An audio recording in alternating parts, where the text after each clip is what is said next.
If you really want to understand why medieval Europe produced tools that seem less like military tools and more like the fever dreams of a blacksmith who hadn't slept since last harvest, you have to first understand the medieval mindset.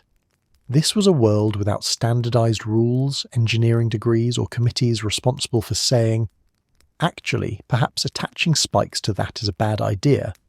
In fact, medieval Europe's unofficial motto might as well have been, if it looks dangerous, fantastic, make 5. And while we today admire the craftsmanship of swords and armour, the reality is that most people weren't trying to build elegance. They were trying to survive a world where everything, from war to weather, seemed personally dedicated to ruining them. Hello, travellers. Histories do not always need to be boring. You can rest here and listen to hilarious histories to drift off to sleep. Before we continue, leave a comment to let me know when and where you're listening to this and hit the subscribe button, but only if you enjoy what I do here. Let's begin. Weapon invention didn't begin with inspiration so much as pure necessity.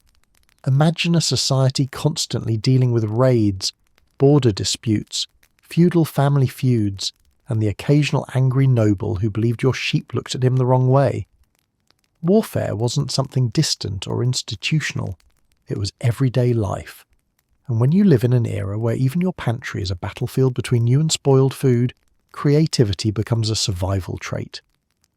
A medieval craftsman didn't ask, is this practical? But rather, will this give my enemy pause long enough for me to run?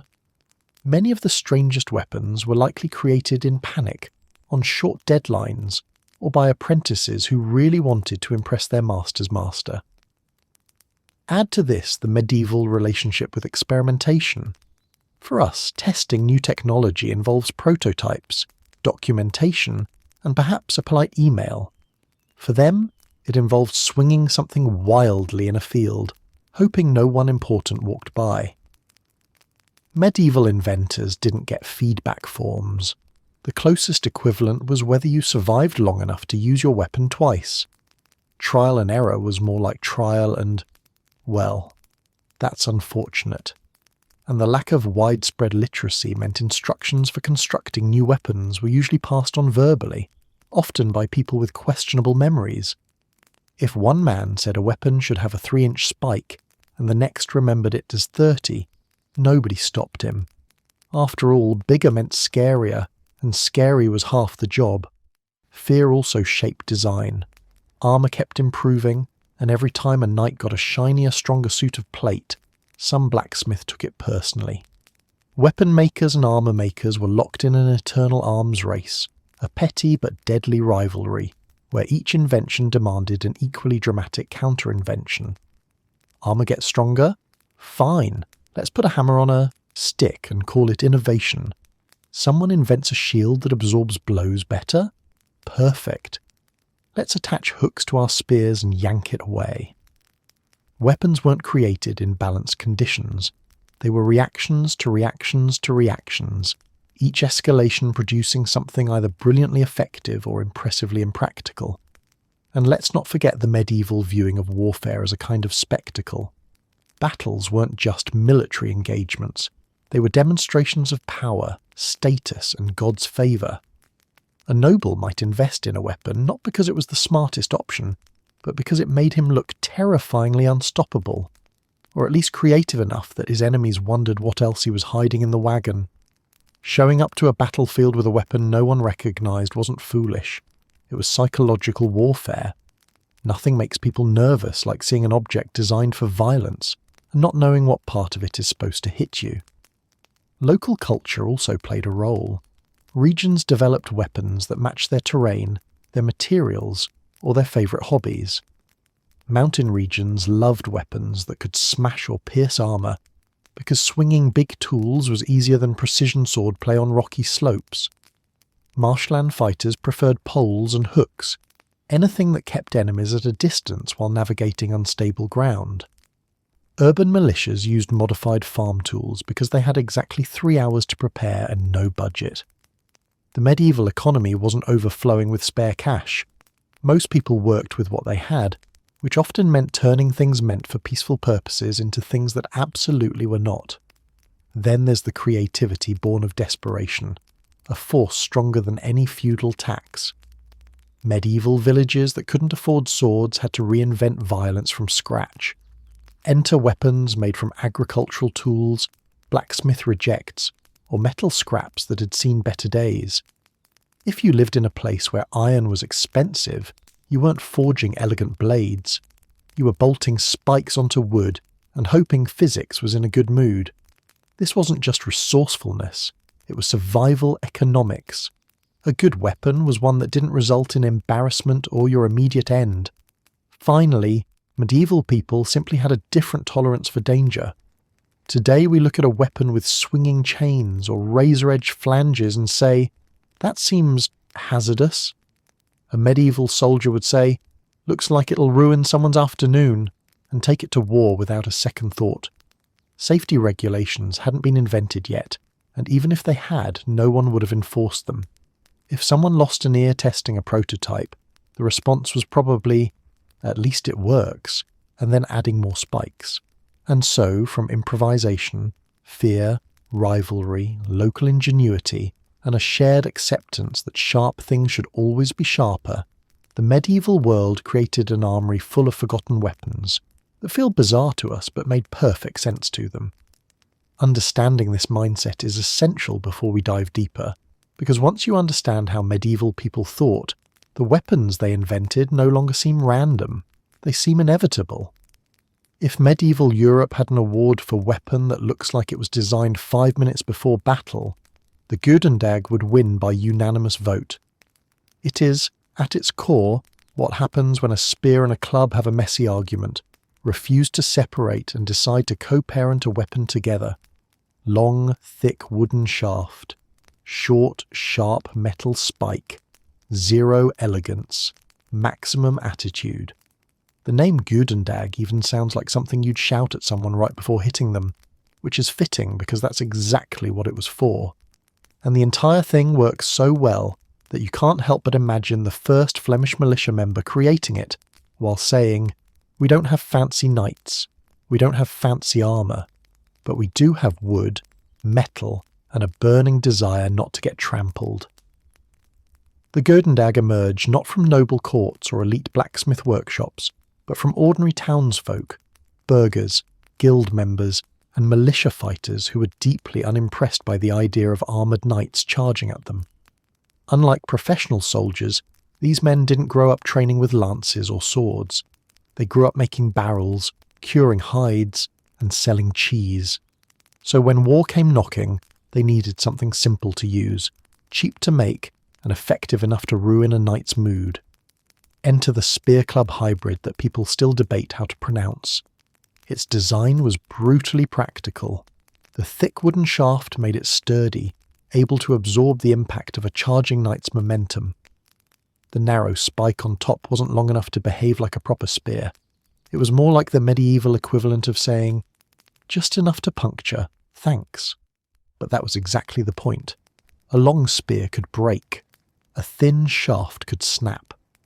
The Gurdendag's chunky body anchored the blow, turning the user into a human roadblock. It wasn't elegant, it wasn't pretty, but it sent a clear message to cavalry. Please find another target, preferably far away.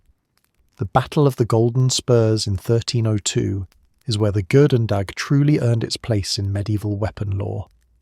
Here, Flemish militia forces, ordinary citizens, stood against French knights who were absolutely convinced they were about to enjoy a swift victory against people whose job description had never included kill-mounted nobility. But what the knights didn't expect was how well that strange club-spear combination worked against them. When the French cavalry charged, the Flemish set their Gürdendags, bracing them like stubborn tree stumps with opinions. Horses, who had not agreed to any of this, slammed into the wall of spikes and thick wood. Momentum stopped, armour bent, riders toppled, and suddenly the battlefield went from knightly charge to medieval yard sale. Once a knight was on the ground, the Gurdendag's second function came into play, club mode. The wide wooden body allowed for crushing blows, perfect for people who needed an all-in-one tool for puncturing, bludgeoning, and in general ensuring that the knight did not get back up. It was a weapon with phases. First deny the horse, then deny the rider's dignity. And because it required no special training, entire militia units could use it effectively. A well-disciplined line of Gürdendag wielders was basically the medieval version of spike strips combined with baseball bats. And despite its strange shape, the weapon was surprisingly efficient to manufacture. You didn't need high-quality steel or decades of forging mastery. You needed a woodworker, a blacksmith who could make a short spike without overthinking it, and someone to assemble the two pieces with the confidence of a man who had 3 hours until battle and no time for weapon philosophy. This accessibility made the Gürdendag the perfect tool for late medieval urban militias. It wasn't designed for duels or tournament display. It was designed for the chaotic, please stop invading us energy that defined much of Flanders' military history. Its psychological impact shouldn't be underestimated either. Knights expected spears or pikes, long, elegant weapons of trained soldiers. They did not expect a stout, menacing stick that looked like a medieval rolling pin with violent aspirations. And because militia lines wielding Gürdendag stood their ground so effectively, cavalry charges lost some of their intimidation factor. Armour, once a near guarantee of dominance, found itself on the wrong end of a weapon that asked no permission to ruin it. Interestingly, historians still argue about the exact technique used with the Gürdendag. Was it held upright to impale cavalry? Was it angled to catch under a horse's chest? Was the spike even meant for horses at all, or simply for the moment a knight found himself uncomfortably horizontal? The truth is probably all of the above. Medieval militia weren't reading instruction manuals. They were adapting on the fly, using the weapon in whatever way prevented the enemy from turning them into medieval pancakes. What makes the Gürdendag unforgettable is not just its design, but what it represented, the triumph of practicality over prestige. Nobles had their ornate swords, their engraved shields, and their carefully groomed war horses. Ordinary citizens had a wooden stick with a spike and an attitude problem, and somehow that was enough to beat them. It is a perfect symbol of medieval ingenuity, unglamorous, overlooked, but devastatingly effective in the hands of people who refused to be conquered. If the Gürdendag was a weapon created to stop a knight, the man-catcher was created for the far more delicate task of ruining his entire sense of dignity. Imagine riding confidently onto a battlefield, armour gleaming, horse well groomed, ego fully inflated, only for someone to grab you with a giant metal fork attached to a stick. That's the man-catcher, a polearm whose entire purpose was to tell a knight, "No, you're not dying today, you're being collected." And nothing says humiliation quite like being scooped up like medieval poultry. The man-catcher wasn't designed for killing, which already makes it strange in a world where nearly everything with metal on it was intended to stab, chop, crush, perforate, or otherwise encourage a rapid exit from life. Instead, this weapon aimed to capture armoured opponents, especially high-ranking ones whose ransom could pay for the attacker's retirement, a small house, and perhaps a celebratory goose. In medieval warfare, killing a noble wasn't nearly as profitable as selling him back like an extremely inconvenient subscription service. This financial incentive inspired the creation of a weapon that could politely but firmly say, "Come with me, sir." The design varied, but the basic structure remained consistent, a long wooden pole topped with a metal hoop or crescent of inward-facing prongs. These prongs weren't sharp. They were bent inward like a trap that grabbed but didn't pierce. Some had hinges, others had spring-loaded mechanisms, and some simply relied on unfortunate geometry. The idea was simple: hook the knight's neck, arm or torso and yank him off his horse, or pin him in place like a majestic but confused beetle. The weapon was effective because armour protected against blades, arrows, and blunt trauma, but not against being physically handled by someone with bad attitude. One of the most iconic uses of the man-catcher was in guard duty. If you needed to detain someone important without turning them into a corpse, this was the tool of choice. Guards could hold someone at arm's length, literally, while maintaining control. It was essentially the medieval version of a do not approach. Management is handling the situation device. And while modern policing relies on handcuffs and non-lethal gadgets, medieval guards had the simpler philosophy. Why not grab the whole person at once? But it wasn't just for guards. On the battlefield, mounted knights were prime targets. Their armour made them nearly invulnerable to many conventional weapons, but it also made them incredibly easy to grab. Combine heavy armour with a high centre of gravity, and you've got a recipe for involuntary dismounting. A well-placed man-catcher could snag a knight's arm or neck, stopping him mid-charge with all the subtlety of a brick wall. And once he slowed down, even slightly, the attacker's allies could swarm in, turning one knight into a group project. The use of this weapon also reveals a lot about medieval warfare culture. Despite the brutality of battle, capturing valuable enemies alive was not only accepted but expected. Killing a noble might win you glory, but capturing one won you money, and medieval people, like modern people, were extremely enthusiastic about money. The man-catcher was a financial instrument disguised as a polearm. It also offered a rare chance for lower-ranking soldiers to level the playing field. A peasant couldn't afford a horse, expensive armour, or a sword with a name, but he could certainly afford a long pole with a grabbing mechanism, and with enough courage, plus a complete disregard for the knight's impending rage, he could turn the tide of combat by essentially unplugging an enemy commander from the battlefield. If knights represented the apex of noble power, the man-catcher represented the medieval worker's bold declaration, "I too can participate in dramatic takedowns." Of course, the man-catcher had its drawbacks. It required precision, timing, and a strong grip. If you missed your target, you were left waving a large metal ring like you'd brought the world's worst musical instrument. Worse, if the knight didn't fall off his horse, you might find yourself being dragged around the battlefield like a confused parade float. Using it was a calculated risk, and many soldiers probably asked themselves whether the ransom payout would cover the potential medical costs.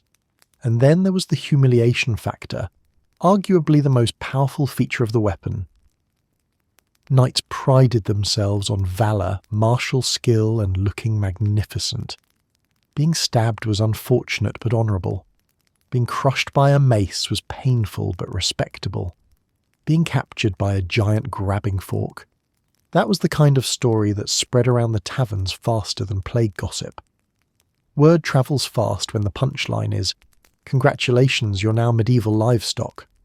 But in fairness, the man-catcher filled an important niche. It was practical, economical, and oddly humane by medieval standards. No limbs chopped, no armour pierced, no organ rearrangement, just one intensely uncomfortable knight being escorted out of the battle like an unruly wedding guest. In a world full of weapons designed to end lives, this one focused on preserving them, while also destroying pride, which medieval people strangely valued even more. As the centuries progressed, variations of the man-catcher appeared across Europe and Asia. Japan had the sasumata, a similar tool for restraining suspects. Other regions developed forked polearms for crowd control or prisoner management. These weren't battle weapons, but tools of discipline. Proof that the concept of grab first, ask questions later had international appeal. Ultimately, the man-catcher stands as one of the strangest, most psychologically devastating tools in medieval warfare. It didn't rely on strength, speed, or finesse. It relied on leverage and the universal truth that no one, absolutely no one, wants to be forcibly scooped. And because of that, it remains unforgettable. Not for the people it harmed, but for the people it humbled. If medieval weapons had personality types, the bec de Corbin would be the quiet, unassuming one who ruins everyone's day without raising its voice. It doesn't look flashy, it doesn't have noble inscriptions, and it definitely doesn't sparkle in the sun. But knights feared it the way people today fear tax audits. Deeply, personally, and with the sinking realization that money alone can't save you. The name literally means crow's beak, and that perfectly captures the weapon's energy. Sharp, hooked, and specifically designed to pry open things that really prefer to stay closed. The good news? You bought expensive armour. The bad news? This thing doesn't care. To appreciate the bec de Corbin, you need to understand the medieval arms race. As plate armour evolved, smiths proudly crafted suits that could deflect arrows, resist slashing blades, and make their wearer feel invincible.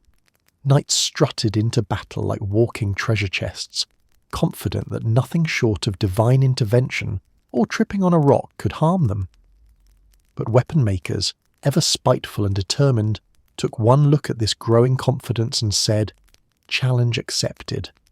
Thus emerged a family of polehammers designed not for finesse, but for pure, unfiltered armour disrespect.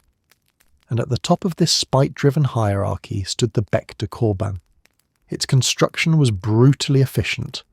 One side bore the iconic beak, a long, narrow spike curved slightly downward, perfect for concentrating force onto a tiny point.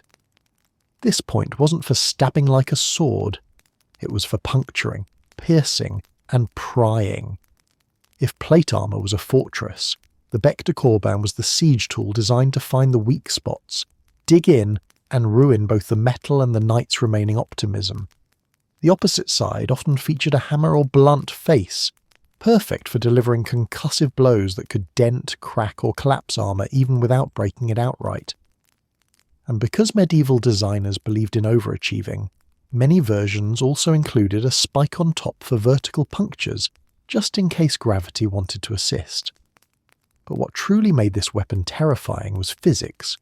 Armour could deflect slashes, but it couldn't defy concentrated impact. When a trained fighter swung a bec de Corbin, the entire force of their body, momentum, and pole length funneled into one small nasty point. It was like using a can opener on a soup tin, except the tin was a terrified noble, and the soup was, well, let's not dwell on that. Even if the blow didn't fully penetrate, the shock could still break bones, dislocate joints, or leave the knight wondering why the sky suddenly looked so horizontal. Unlike many medieval weapons, the bec de Corbin required actual skill. This wasn't something you just swung wildly like a club. You had to aim for joints, seams, visors, or weakened plates. A well-trained infantryman could turn this weapon into a surgical tool of destruction, striking at elbows, armpits, or the underside of helmets. Knights soon discovered that being covered from head to toe in steel didn't mean much when your opponent was specifically trained to turn steel into modern art. The psychological impact was enormous. Knights invested fortunes in their armour, custom-fitted, beautifully crafted, often gilded, decorated, and passed down through generations. It was their identity, their pride, their walking testament to wealth and status. So imagine their horror when a foot soldier armed with what looked like an angry metal bird could walk up and basically say, "Nice armour, shame if someone ignored it." The bec de Corbin didn't just threaten their safety, it threatened the entire social order by giving ordinary infantrymen the power to humble elites. On the battlefield, this weapon excelled in close formations. A wall of soldiers wielding bec de Corbin was essentially a medieval shredder, able to dismantle armoured foes piece by piece. And because the weapon's design allowed both puncturing and smashing, fighters had tactical flexibility. Puncture the knight if you could, crush him if you couldn't, and hook him if he tried to run. If knights were the tanks of the medieval world, this was the anti-tank apparatus that came with zero instruction manual and unlimited enthusiasm. What's often forgotten is how effective the bec de Corbin was in siege situations as well. The beak could hook onto edges of fortifications, pull at wooden barriers, or pry open shutters. The hammer could smash through weakened stone or reinforced doors. It wasn't just a battlefield weapon, it was a general multi-purpose tool of mayhem, like a crowbar that graduated from anger management classes and decided violence was a valid form of communication. And unlike the man-catcher, which embarrassed its victims more than it injured them, the bec de Corbin was unapologetically destructive. Knights who faced this weapon didn't worry about humiliation, they worried about survival. A single well-placed strike could disable an arm, crush a rib, or split a visor. And medieval medicine was not exactly known for its fast and reliable recovery times. If the weapon didn't take you out, infection absolutely planned to. The weapon also reveals how medieval warfare rewarded adaptability. Swords and lances were great against lightly armoured foes, but against increasingly sophisticated plate armour, something more brutal was required. And the bec de Corbin answered the call with all the subtlety of a blacksmith shouting, "What if the weapon just disrespected armour entirely?" Today, surviving examples look intimidating even behind glass. They're heavy, compact, and unmistakably purposeful. No curves for beauty, no decorations, no noble pretensions, just iron, wood, and the medieval equivalent of a personal vendetta against metallurgy. Yet for all its brutality, the bec de Corbin represents an important truth about the era. Progress wasn't always elegant. Sometimes humanity advanced not through refinement, but through sharper points, heavier hammers, and the stubborn belief that armour really shouldn't have nice things. The war scythe is the perfect example of what happens when peasants, pushed one annoyance too far, collectively decide, that's it, we're weaponising agriculture. For centuries farmers lived fairly peaceful lives. If you ignore the famine, taxation, disease, weather, wolves, raiders, nobles with bad attitudes, and the general medieval condition known as everything hurts and nothing works. But when war came to their fields, again and again, something snapped, and that something was the scythe blade, reforged, twisted, and repositioned into one of the most fearsome weapons ever wielded by people who really just wanted to grow barley in peace. Congratulations, you've upgraded from mowing wheat to mowing people. The original agricultural scythe was never meant for combat. Its blade curved gracefully outward, designed to sweep through fields with long rhythmic motions. It was the tool of harvest, not havoc. But desperation inspires creativity, and farmers had a lot of desperation. Their metal supply was limited, their training non-existent, and their bank accounts imaginary. They couldn't afford swords, pikes, or fancy pole arms. But what they did have was a shed full of tools with sharp edges, and one blacksmith friend willing to look the other way while adjusting them. To transform a farming scythe into a war scythe, blacksmiths changed one key detail: orientation. Instead of the blade running horizontally like a harvesting tool, it was rotated to face forward, turning it from a sweeping implement into a stabbing and slashing machine. This altered angle meant warriors could thrust the blade like a spear, hook enemies off balance, or deliver long-reaching cuts capable of injuring armoured soldiers. Suddenly, something meant for crops became something meant for anything foolish enough to stand in its path. What made the war scythe terrifying wasn't just its cutting power, but its reach. Most peasants weren't trained fighters, but they understood leverage. A long pole with a forward-facing blade allowed them to strike from a safe distance. Ideal when your opponent had expressed an interest in turning you into a historical footnote. The pole gave momentum, and the curved blade delivered devastating wounds. Against lightly armoured foes, the scythe could slice deep. Against heavier armour, the hook-like shape excelled at catching joints, straps, and weak points. It didn't need to pierce plating. It only needed to ruin your balance and let gravity finish the job. As uprisings and regional conflicts spread across medieval Europe, the war scythe became a symbol of peasant rebellions. In revolts such as the 1381 English Peasants' Revolt or the later Hussite Wars in Bohemia, armies of farmers marched not with standardised weapons but with whatever they had modified overnight. The war scythe quickly became the signature of the determined underdog, those who lacked wealth but had an abundance of frustration and upper body strength. Its psychological effect was enormous. A knight might not fear a pitchfork, but a 2-metre pole with a sharp, curved blade pointing directly at his horse's chest was another matter entirely.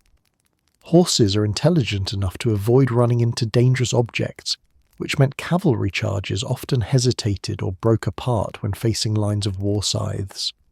a disciplined group of scythe-wielding rebels could create a living wall of blades, causing chaos in enemy formations while protecting their own. It was crude, cheap, and surprisingly tactical. Unlike professional weapons, each war scythe was unique. Some blades were large and leaf-shaped, others narrow and sickle-like. Some poles were reinforced with iron bands, others left as simple wood. Some even had additional spikes welded on because the maker clearly believed moderation was overrated. This variability made scythe units unpredictable.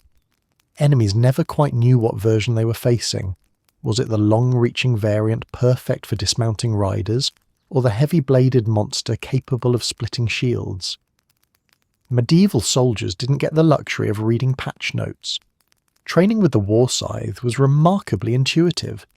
Farmers already had decades of muscle memory swinging blades on poles. Translating that motion into combat took less adjustment than learning to use a sword or spear.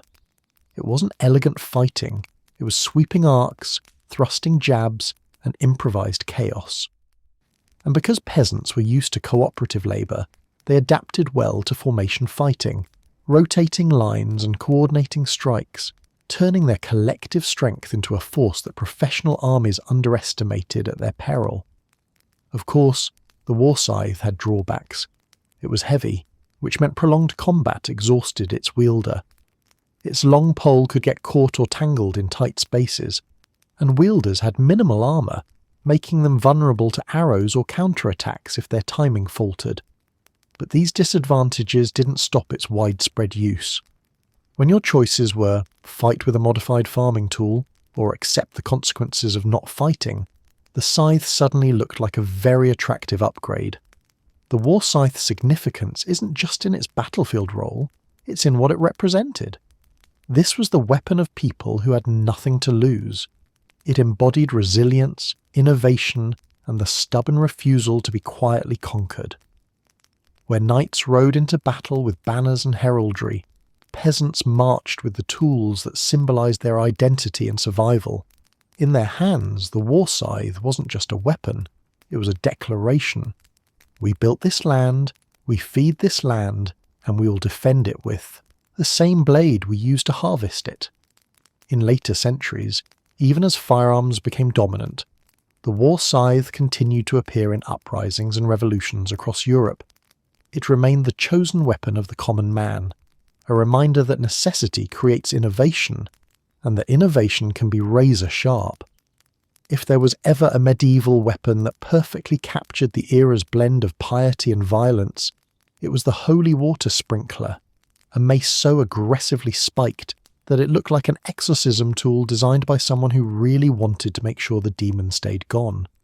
On paper, the name sounds wholesome, almost peaceful.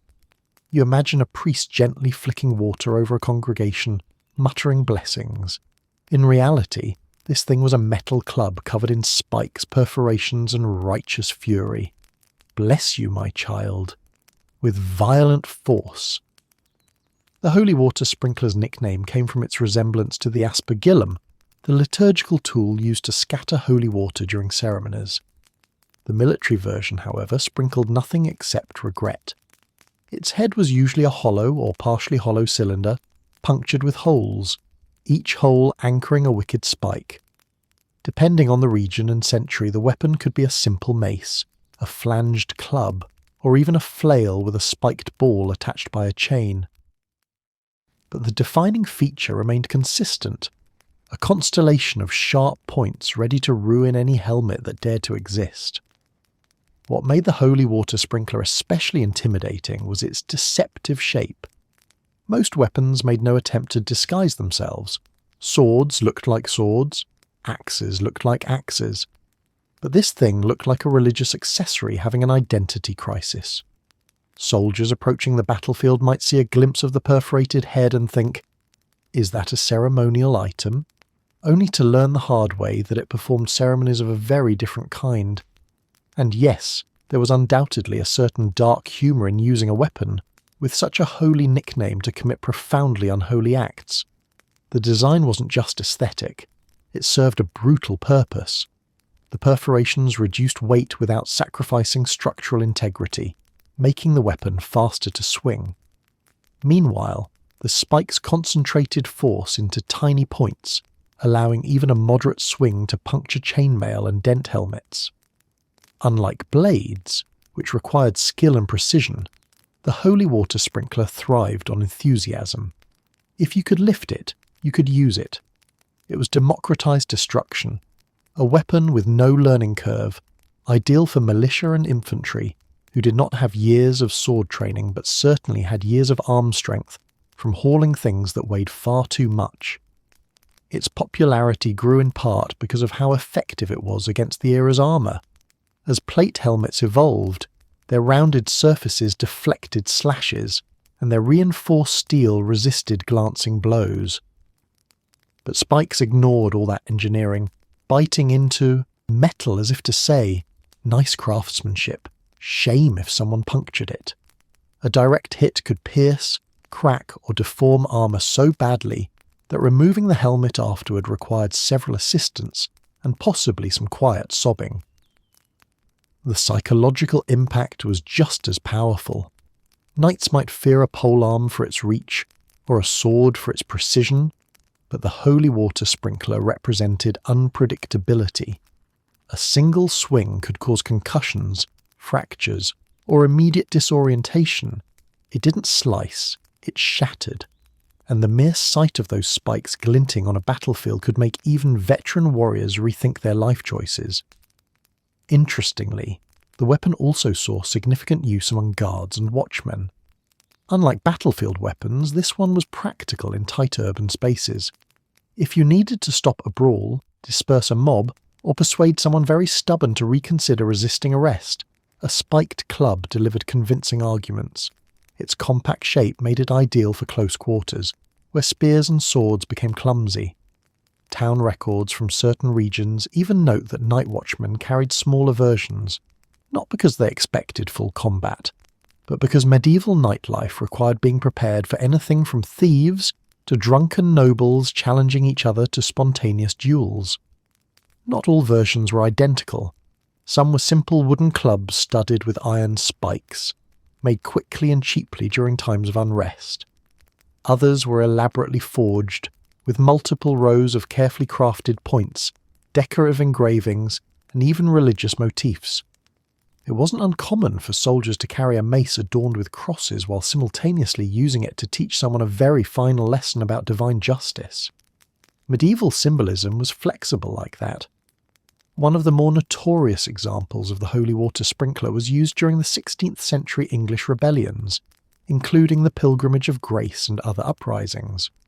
Militia forces equipped themselves with whatever weapons they could afford or improvise, and spiked maces proved extremely effective at levelling the field against better armed opponents. In these conflicts, the weapon became associated not just with violence but with resistance, ordinary people wielding extraordinary spikes.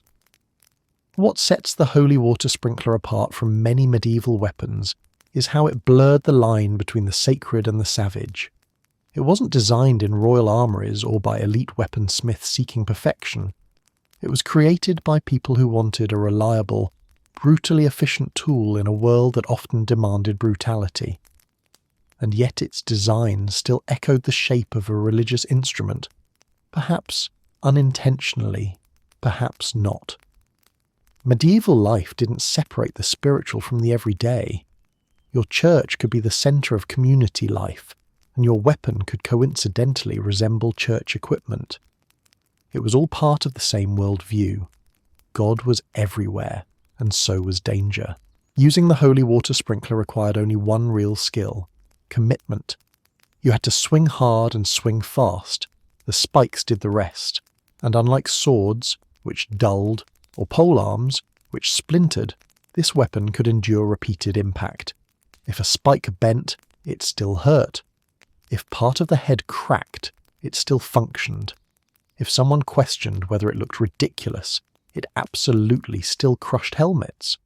In the end, the holy water sprinkler stands as a symbol of medieval practicality wrapped in dark humour. It took the comforting appearance of a religious tool and transformed it into something that could shatter armour and morale with equal enthusiasm. It wasn't elegant, it wasn't refined, but it got the job done, and sometimes that job involved sending someone to meet the saints much faster than they expected. If the Swiss Army knife had a medieval ancestor raised in a rough neighbourhood, it would be the billhook. Originally a humble agricultural tool meant for pruning trees, cutting hedges, and tidying the kind of shrubbery that medieval life constantly threw at people, the billhook evolved into something far more dramatic. Soldiers looked at this curved blade and said, "Yes, this could definitely ruin someone's day." And thus the billhook became a weapon that proudly announced, "I garden, but aggressively." Long before it was swinging toward armoured opponents, the billhook lived its life as the working companion of farmers, foresters, and anyone whose livelihood involved persuading plants to behave. With its stout, forward-curving blade and thick spine, it could cut branches, trim vines, and slice through dense undergrowth. In many ways, it was the perfect fusion of function and simplicity, light enough to wield one-handed, heavy enough to chop, and curved enough to hook what straight blades could not reach. But medieval Europe was not a place where tools got to stay tools forever. Conflict was always on the horizon, and when that conflict arrived, people grabbed whatever was within reach. The transformation from gardening implement to weapon wasn't a leap so much as a natural extension of medieval logic. If it cuts wood, it will probably cut soldiers, and it did, very effectively. The military billhook, sometimes reforged, sometimes simply repurposed, gained a reinforced handle, a thicker tang, and sometimes additional spikes or flanges. Its shape made it wildly versatile. The heavy chopping edge could slice into flesh, sever limbs, or break through leather armour with sheer momentum. The hooked tip could yank shields aside, pull mounted soldiers off their horses, or trap an opponent's weapon long enough for a follow-up strike. A soldier armed with a billhook wasn't just fighting. He was performing a violent choreography of grabbing, slicing, pulling, and occasionally improvising something deeply unpleasant. What made the billhook particularly beloved by militias was its accessibility. Unlike swords, costly, prestigious, and requiring specialised training, the billhook was already familiar to common people. You didn't need a noble background or a fencing master. You needed strong arms and a lifetime of cutting stubborn vegetation. A peasant who had spent years wrestling with thorny bushes was more than ready to wrestle with an invading soldier. In fact, the motions were surprisingly similar. Step forward, hook, yank, chop, repeat. In battle formations, billhooks served as excellent counter-cavalry tools.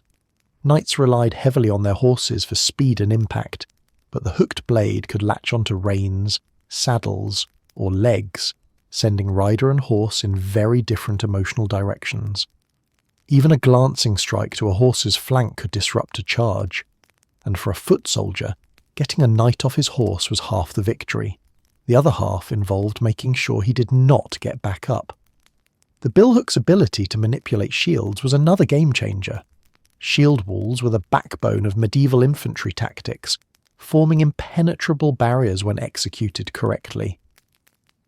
But the billhook turned these walls into puzzles waiting to be solved. With a quick motion, a soldier could catch the rim of a shield and rip it downward or sideways, exposing the opponent. Suddenly the idea of hiding behind a wide plank of wood didn't feel as comforting as it once had. The weapon also excelled in close-quarters combat, where long spears became awkward and large swords lacked manoeuvrability. In tight corridors, forested terrain, or castle interiors, the billhook thrived. Its compact size and brutal efficiency made it the medieval equivalent of a utility knife that happened to be extremely enthusiastic about its job description. Because of its versatility, the billhook saw use across regions and armies. English, French, Italian, and Eastern European militias all adapted it in slightly different ways. Some versions had straighter blades for cleaner chops. Others exaggerated the curve to maximise pulling power.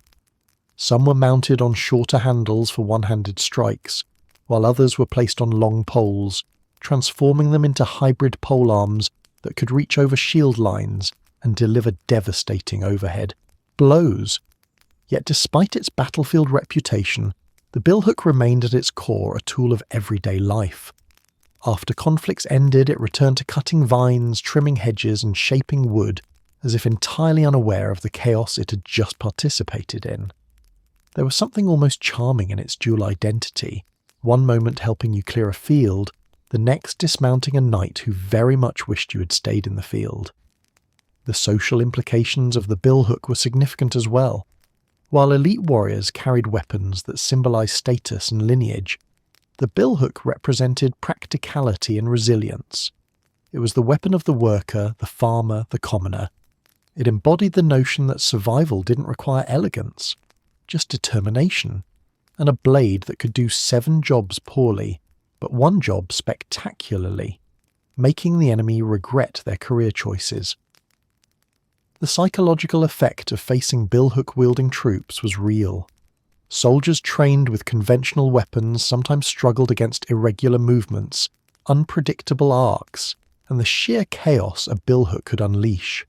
When someone swung a sword, you had a general idea of what was coming. When someone swung a billhook, your instinctive reaction was probably something along the lines of, "What is that, and why is it coming at my face?" Its legacy endured well into the early modern period. Even as firearms reshaped the battlefield, the billhook remained a staple in militias and uprisings. It was easy to carry, easy to conceal, and devastating at close range. Everything an improvised resistance fighter could want. Ultimately, the billhook's enduring power lies in its dual nature. It was a tool before and a tool after, but in the heat of conflict, it transformed into a shockingly effective weapon that levelled the playing field between commoners and trained soldiers. It didn't just cut wood, it cut expectations about who could win in a fight. Medieval warfare was already unpleasant enough. Mud, blood, poor hygiene, and an overall environment where tetanus felt like a team sport. But some armies looked at all that misery and thought, no, we can make this worse. Enter the mangonel shot, the cheerful medieval practice of hurling diseased corpses, animal carcasses, and other biological nightmares over castle walls. Not technically a weapon, not technically sanitation-friendly, and absolutely not recommended for dinner conversation. If the rocks don't kill you, the smell might. Siege warfare was a brutal waiting game. Defenders hid behind thick walls stocked with food, water, and hope. Attackers sat outside with tents, siege engines, and considerably less patience. Breaking through stone walls took time, effort, and the kind of carpentry skills few soldiers possessed. So armies found creative ways to force a surrender. Some methods involved undermining walls, others involved burning gates, and then there were the people who pointed at a catapult and asked, "What if we launch something that spreads terror without having to be sharp?" The mangonel, a traction-powered siege engine capable of flinging heavy objects, quickly became the delivery system for medieval biological warfare avant la lettre. Rocks were fine for damage, but a castle could withstand rocks. What a castle couldn't withstand was its defenders suddenly contending with airborne disease, panic, and a growing suspicion that opening the gates might be better than continuing to inhale whatever had just landed in the courtyard. And once attackers realised that flinging corpses caused chaos inside enemy lines, innovation soared downhill at remarkable speed. The process began long before battle. Armies collected ammunition from battlefields, plague pits, and any conveniently located source of decay. Dead animals, dead enemies, dead anything really. In some cases, decapitated heads were launched as psychological warfare, because nothing ruins morale quite like seeing your former captain fly through the sky in an arc that can only be described as undignified. But it was diseased bodies that delivered the real punch. These weren't precision weapons, they were rolling outbreaks. The logic was simple. If you couldn't storm the walls, you could at least make the defenders miserable enough to give up. Inside the castle, sanitation was already precarious. Waste management systems were primitive, water sources were easily contaminated, and disease spread faster than gossip.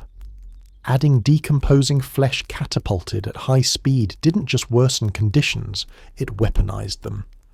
Even if no one was directly hit, the resulting contamination seeped into wells, food stores, and living spaces. Medieval people didn't understand germ theory, but they definitely understood everything suddenly smells wrong, and now everyone is coughing. Records from sieges across Europe show just how common and effective this tactic became. During the 1346 siege of Kaffa, Mongol forces reportedly catapulted plague-infected corpses into the city, contributing to an outbreak so devastating that some historians believe it played a role in spreading the Black Death to Europe. No one at the time called it biological warfare, they probably called it creative problem-solving, but the result was unmistakable, a horrifying fusion of military strategy and microbial misery. The tactic wasn't limited to humans. Dead horses were especially popular ammunition.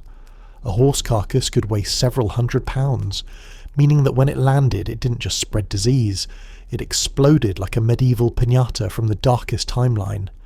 Imagine being on castle duty, hearing the creak of a mangonel arm, looking up and seeing a dead horse described in the air like a terrible omen. That's not something you train for. That's something that makes you reconsider every decision that led you to that moment. Some armies took creativity even further, launching barrels filled with manure, offal, or rotting food. Imagine a container of liquefied filth crashing into a castle courtyard, bursting open and spreading organic disaster over the scenery. Rocks could crack walls. This cracked morale, hygiene, and everyone's will to keep fighting. Attacking armies counted on the defenders being too sick, too horrified, or too demoralized to maintain effective resistance. But this wasn't purely about disease. The psychological effect was equally powerful. Medieval people had deep fears of contagion, curses, and corruption. Seeing a rain of corpses descend from the sky turned the castle interior into a nightmare landscape. It wasn't just dangerous, it felt apocalyptic. The tactic reminded defenders that the attackers weren't simply trying to win, they were trying to unmake the environment entirely. Launching mangonel shots also disrupted castle routines. Corpses had to be removed, buried, or burned, taking manpower away from defensive duties. Wells had to be protected or purified. Food stores had to be inspected. Anyone handling the incoming horror needed protective gear, usually just cloth wrapped around the mouth, which wasn't much but better than nothing. Every moment spent dealing with the aftermath was a moment not spent shooting arrows, repairing walls, or planning counterattacks. Still, the tactic had limitations. Mangonels lacked precision, meaning bodies often landed near but not in castles. Sometimes they ricocheted off walls spectacularly, creating scenes that soldiers probably tried very hard not to remember. In rainy weather, the ammunition became heavier, turning each shot into a gamble between effective psychological attack and oops, it slid off the arm and made a mess right here. Despite the chaos it created, the mangonel shot illustrates a brutal truth of medieval warfare. Victory often belonged not to the strongest army, but to the one willing to be the most grotesquely creative. It wasn't enough to build walls. You had to protect your environment from aerial contamination. Siege warfare wasn't just a test of force, it was a test of stomachs, lungs, and emotional resilience. Today, historians look back at this tactic with a mix of horror and fascination. It is a reminder that medieval battles weren't fought solely with sharp steel. They were fought with fear, disease, desperation, and an unshakable willingness to weaponize whatever the battlefield provided, even if what it provided had been dead for quite some time. If you ever needed proof that medieval people looked at nature and said, "No animal is going to embarrass me today," look no further than the boar sword. At first glance, it looks like a standard hunting blade. But then you notice the horizontal crossbar halfway up the blade, an odd jutting piece of metal that makes the sword look like it came with training wheels. And in a sense, it did. This wasn't a stylistic flourish. It was a survival mechanism, because medieval wild boars weren't cute forest creatures. They were angry, armoured battering rams made of muscle, tusks and spite. And if you stabbed one without the right equipment, you might find the boar's final act was bringing you down with it. So someone invented a sword that basically said, yes, you can stab the giant pig, but only this far. The boar sword originated as a hunting weapon for nobles, who treated boar hunts as dangerous pastimes somewhere between sport and organised chaos. Boars were notoriously difficult to kill. They could shrug off shallow wounds, charge at terrifying speeds, and keep fighting long after any sensible animal would have reconsidered its life choices. Hunters needed a weapon that could pierce thick hides and vital organs, but not so deeply that the boar toppled onto them, impaling the hunter on their own blade in a spectacular display of medieval slapstick tragedy. Enter the crossbar. Positioned several inches above the hilt, it acted as a stopper. Its job was simple. After you thrust the blade into the charging boar, the crossbar prevented the sword from sliding deeper into the body. This kept the dying animal from barreling forward onto the blade and skewering the hunter. It was not only a safety feature, it was an act of respect. The boar might die, but it would not take you with it out of pure stubbornness. But medieval people were incapable of inventing anything without eventually asking, what if we used this on humans? And sure enough, the boar sword made its battlefield debut. Its design, originally meant for boar anatomy, turned out to be disturbingly effective against human opponents, especially those who charged aggressively, fought at close range, or wore thick garments that made blades prone to slipping too far. On the battlefield, the boar sword's crossbar gained a new purpose: weapon control. Medieval combat was hectic, crowded, and full of unpredictable motions. Over-penetration of a blade could get a soldier stuck, literally. If you drove your sword too deeply into an opponent, you risked losing your weapon, overextending yourself, or becoming vulnerable to counterattacks.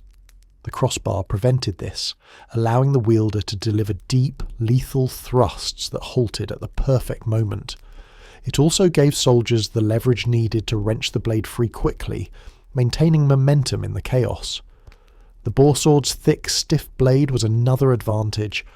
Unlike some longer or more flexible swords, this one was built for durability. Its purpose wasn't elegant fencing, it was controlled, forceful impact. Against lightly armoured foes, it could deliver devastating punctures. Against more heavily armoured opponents, it targeted gaps, under the arm, at the groin, or between plates. And unlike sabres or falchions that excelled at slashing, the boar sword specialised in thrusting with precision backed by confidence in its stopping power. Its adoption by soldiers also had a psychological component. Imagine being on the battlefield and seeing your enemy wielding a weapon designed for killing a creature, known for breaking shields and tossing dogs like chew toys. It sent a message. I hunt things that don't fear death. You should probably start. Fear is a weapon all its own, and the boar sword delivered it without needing verbal explanation. But this weapon wasn't just effective. It was strangely practical. Hunters were already trained to use it. Nobles who fought often preferred familiar tools, and militaries were happy to adopt anything with proven lethality and low learning curves.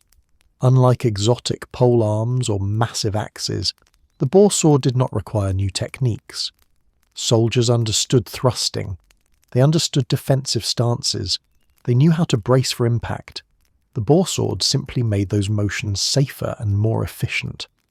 In some regions, the crossbar even evolved into decorative or combat-enhancing variations. Some versions were sharpened along the edges, allowing the bar itself to cut or trap enemy weapons. Others were enlarged to provide additional hand protection. A few particularly dramatic designs transformed the stopper into a sort of secondary guard, making the sword look like it was wearing armour of its own. Hunting traditions helped cement the boar sword's prestige. Boar hunts were dangerous but honourable activities associated with courage, masculinity and noble skill. Carrying a boar sword into battle communicated not just practicality but status. You weren't just a soldier. You were someone who faced beasts of legendary stubbornness for recreation.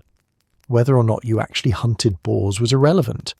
People saw the blade and assumed you lived a very intense lifestyle. Despite its advantages, the boar sword was not without limitations. Its short blade lacked the reach of longer swords or spears. It was designed for close encounters, where precision mattered more than arc. This made it less effective for open field engagements where longer weapons dominated. But in woodland skirmishes, castle corridors, or crowded melees, it thrived. Its compact size and excellent control made it perfect for environments where your opponent might be an enemy soldier, or a very confused pig. Over time, as warfare evolved and armour changed, the boar sword gradually faded from military prominence. It remained a mainstay in hunting for centuries, but the battlefield demanded new technologies, longer reach, better armour penetration, or eventually the reliability of gunpowder. Yet its legacy endures as one of the most unusual transitions in weapon history. A blade born from necessity against wild animals that proved equally effective against humans who behaved like them. Today, surviving examples are displayed in museums where people admire the peculiar crossbar and ask, why does this sword look like it has an accident prevention device? And the answer is simple. Medieval people fought things that did not politely stay still. Whether man or beast, the boar sword was designed to put a decisive end to charging problems. The falchion is what happens when medieval blacksmiths stop worrying about elegance and start worrying about results. Forget the iconic longsword with its noble symmetry and poetic reputation. The falchion was the weapon for people who didn't have time for poetry.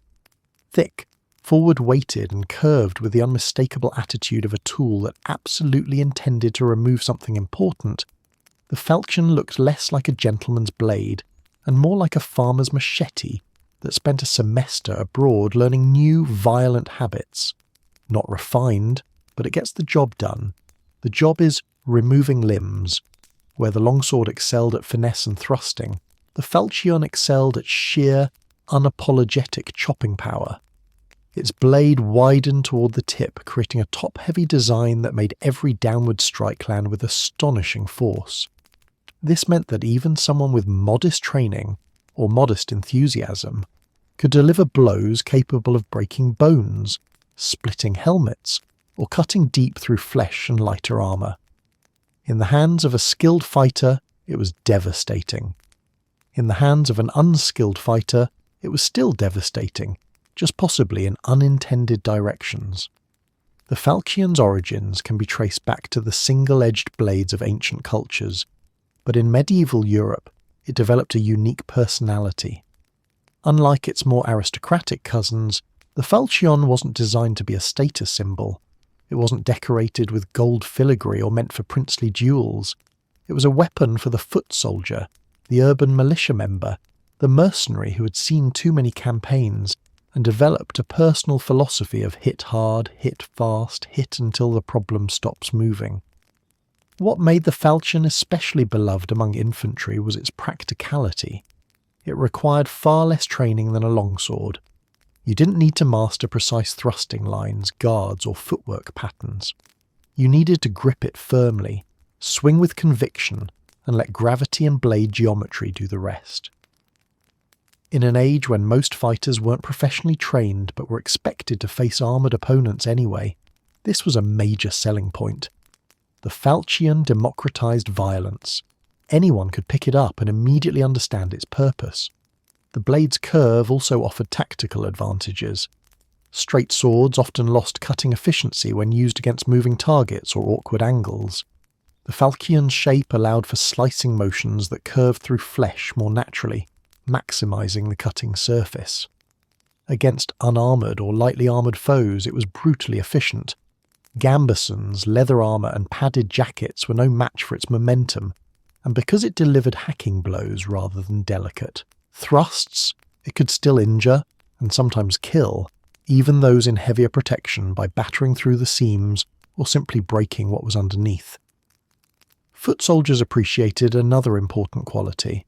The falchion was simple to maintain. Its single edge meant sharpening required less time and skill. Its robust spine resisted chipping. If a longsword was like a high-performance racing vehicle that needed constant tuning, the falchion was the medieval pickup truck, tough, reliable, and ready to plough through whatever was in front of it without complaint. On the battlefield, the falchion excelled in close quarters.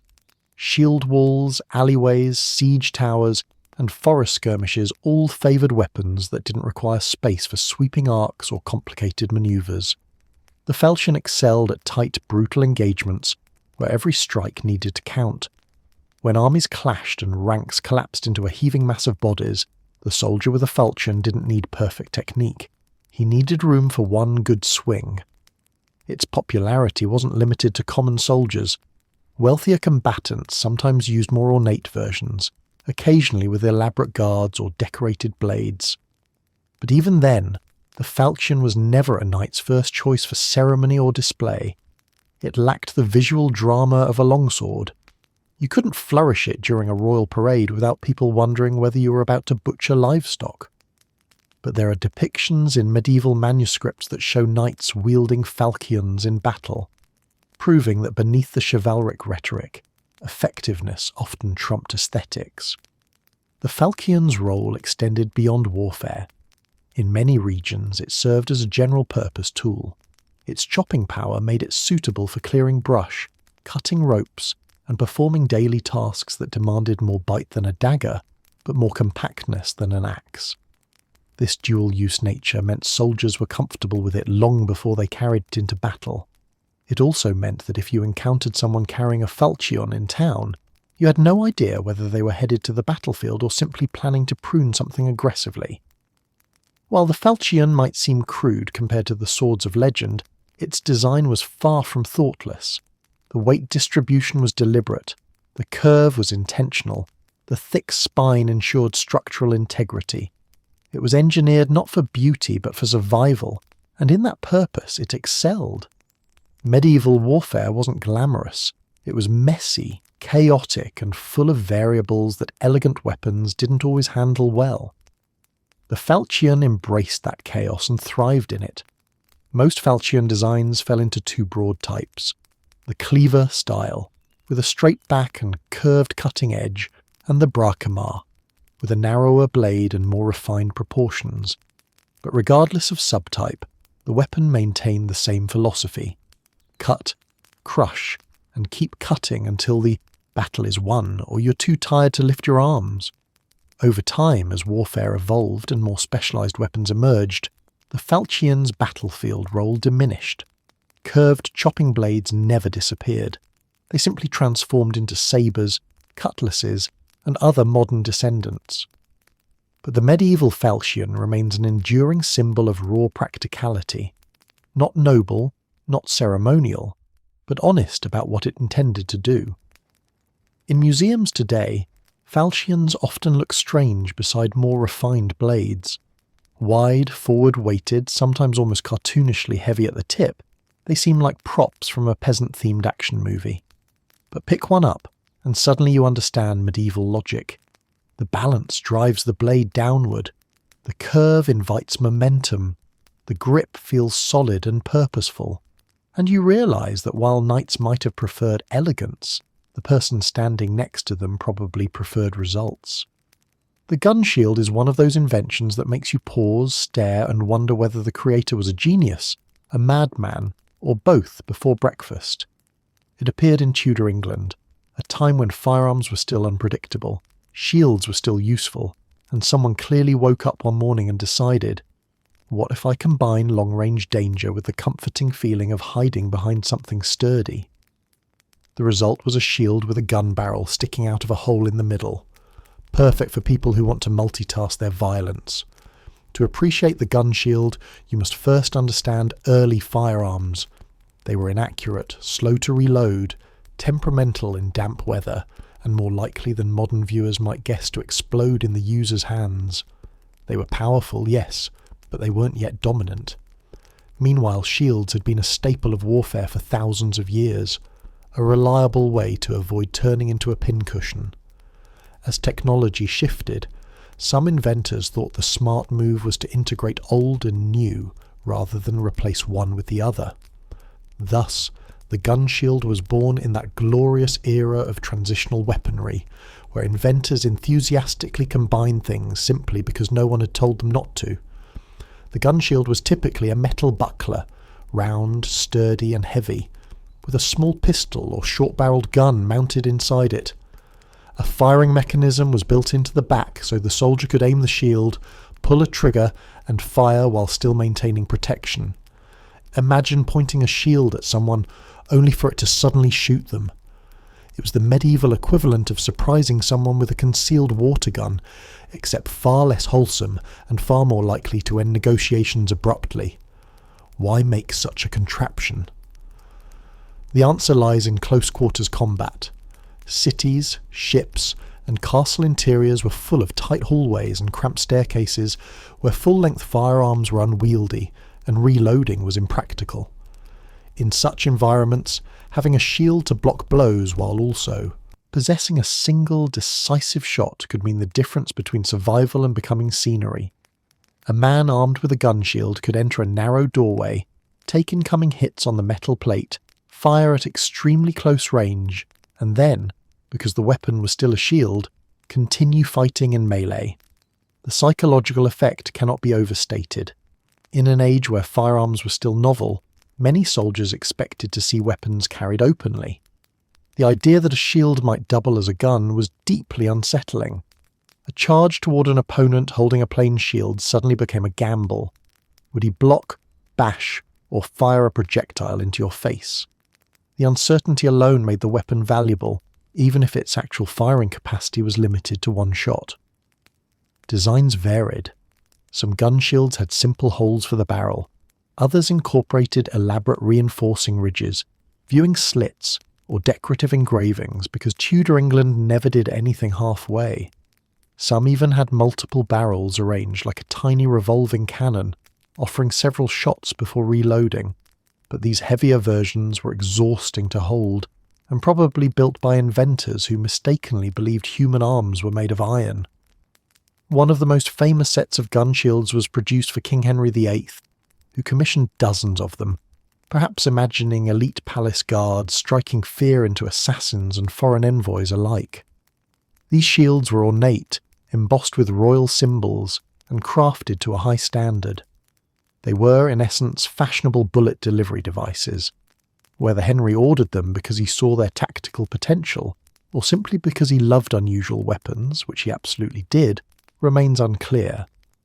But their existence shows the idea was taken seriously at high levels, even if widespread adoption never followed. The operational drawbacks, however, were considerable.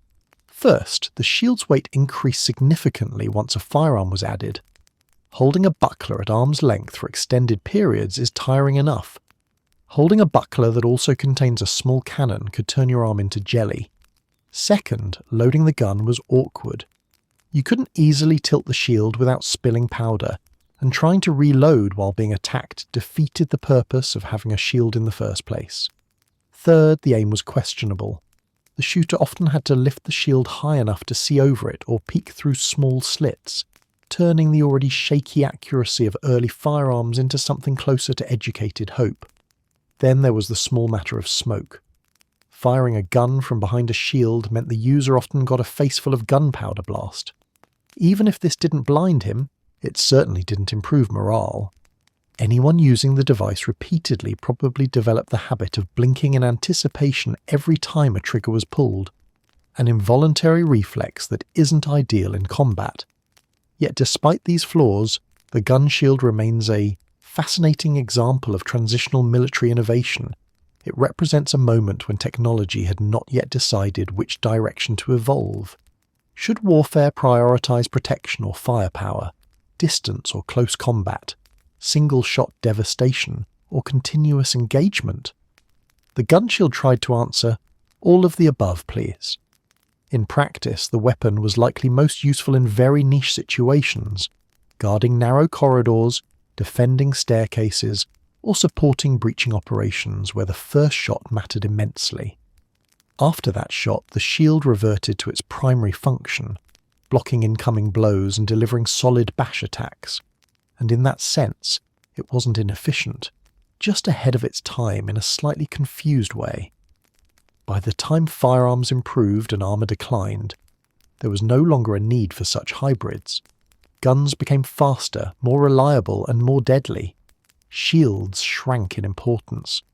The gun shield faded into history as an experimental detour, memorable, bizarre, and surprisingly logical once you understand the era that produced it. Today, surviving examples sit in museums, prompting visitors to tilt their heads and ask, wait, is that a gun in a shield? And historians smile because yes, it absolutely is, and yes, someone really tried that. The Morning Star is the medieval answer to the question, what if a baseball bat and a porcupine had a child that hated everything? Unlike the flail, its chaotic, chain-swinging cousin, the Morning Star was a solid, dependable instrument of destruction, a thick wooden haft topped with a spiked metal head that did not discriminate between armour, bone, and whatever hope you had left. It wasn't designed for finesse, elegance, or symbolic meaning. It existed for one reason only, to ruin the structural integrity of anything it touched. It's a baseball bat, if baseball was outlawed for being too gentle. At its core, the Morning Star is deceptively simple. A club has been a fundamental weapon since humans first realised sticks could solve interpersonal disputes. The Morning Star took that idea and asked, how can we make this objectively worse? The answer was spikes, everywhere. Long spikes, short spikes, thick spikes, ornamental spikes. The result was a weapon that didn't just hit you, it introduced itself to your internal organs through whatever armour you thought was protecting them. Unlike the flail, which uses centrifugal force from its chain to deliver unpredictable impact, the Morning Star thrives on predictability. You swing it, it goes exactly where you intend, and whatever occupies that space is now having a very, very bad day. This reliability made it a favourite among foot soldiers who couldn't afford expensive swords or delicate weapons that required skill. The Morning Star did not require precision. It required commitment. If you could swing it, you could use it.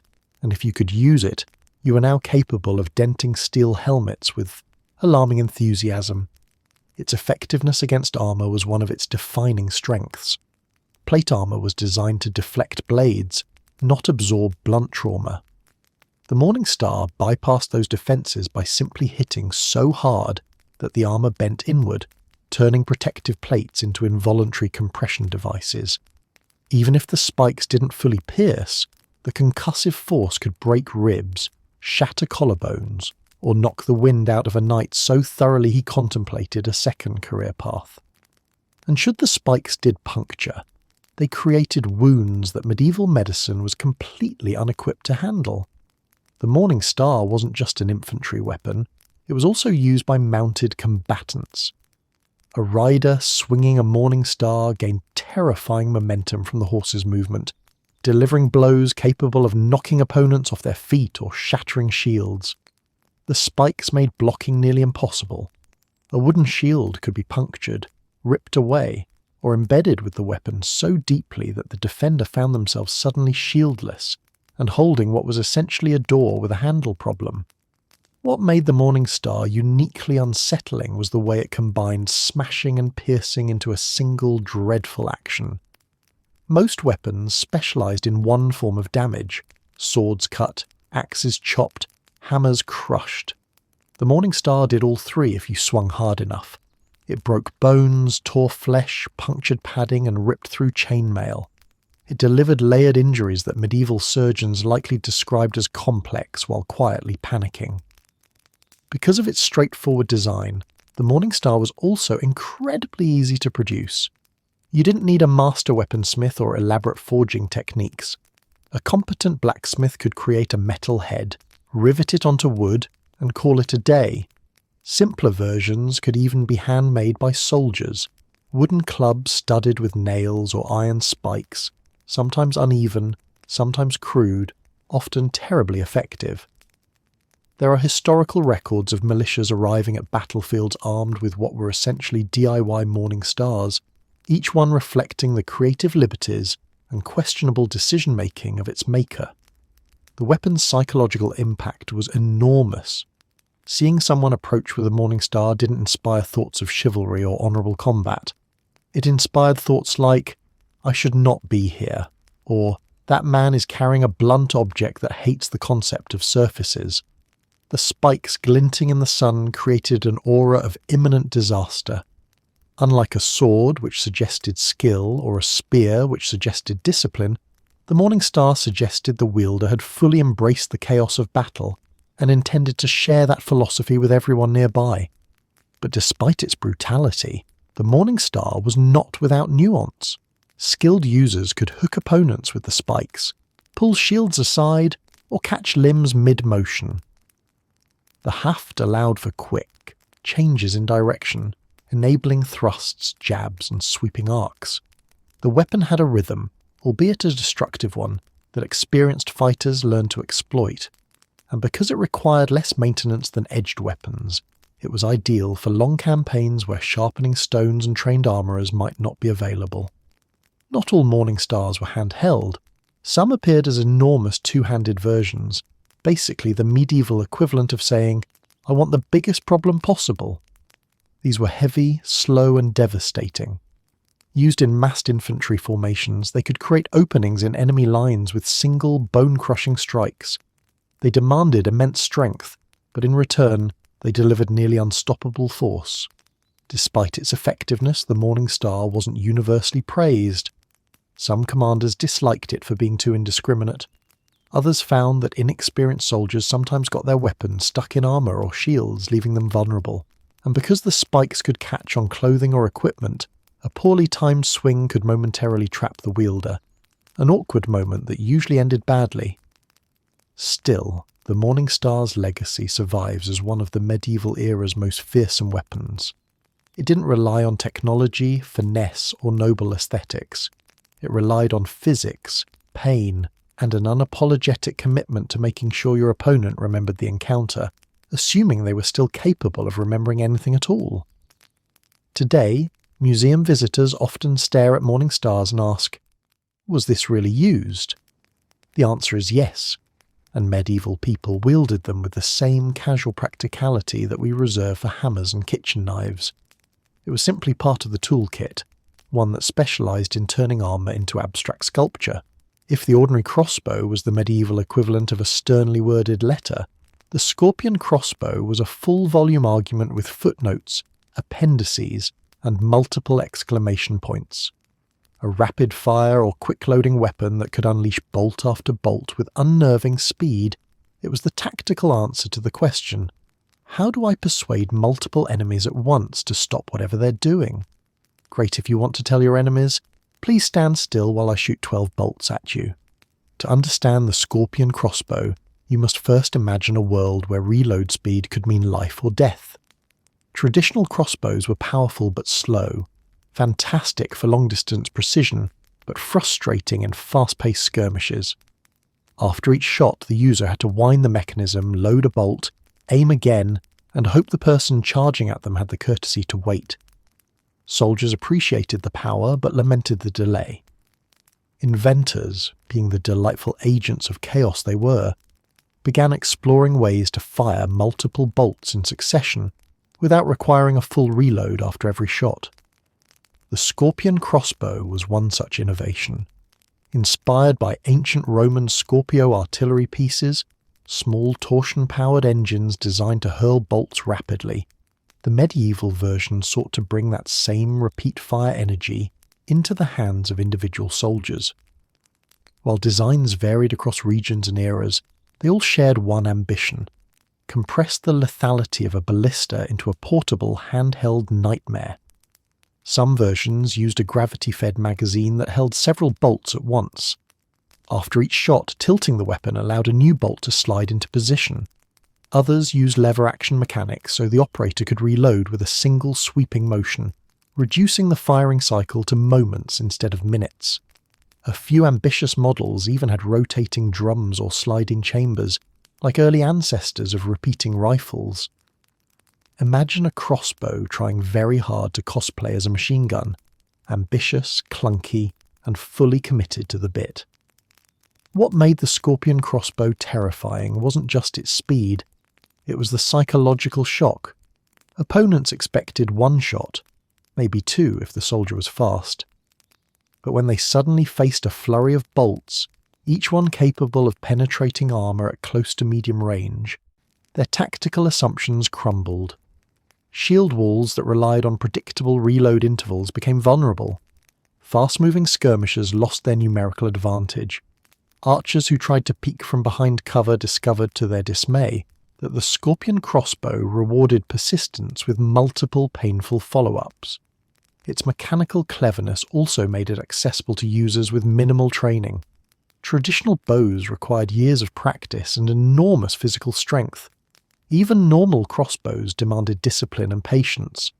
But rapid-fire designs allowed inexperienced fighters to unleash volleys without mastering complex techniques. If you could pull a lever, tilt a barrel, or crank a handle, you are now capable of making life very difficult for anyone in front of you. On the battlefield, these crossbows filled roles that traditional ranged weapons struggled to cover. They excelled at defending narrow passages, where attackers approached in tight groups. They were devastating in ambushes, where surprise multiplied their effectiveness, and they were perfect for naval combat, where reload time was scarce and chaos was plentiful. The ability to fire several bolts before an enemy even closed the distance turned boarding actions and ship-to-ship skirmishes into deadly bolt-filled mazes. Despite their strengths, Scorpion crossbows were far from perfect. Many designs were mechanically delicate. Springs broke, levers jammed, and magazines occasionally malfunctioned at the worst possible moment, usually when a soldier proudly announced, "Watch this." Their construction required skilled craftsmen and more materials than typical crossbows, making them expensive and rare. They also produced less raw power than their heavier single-shot cousins. Their advantage wasn't impact, it was repetition.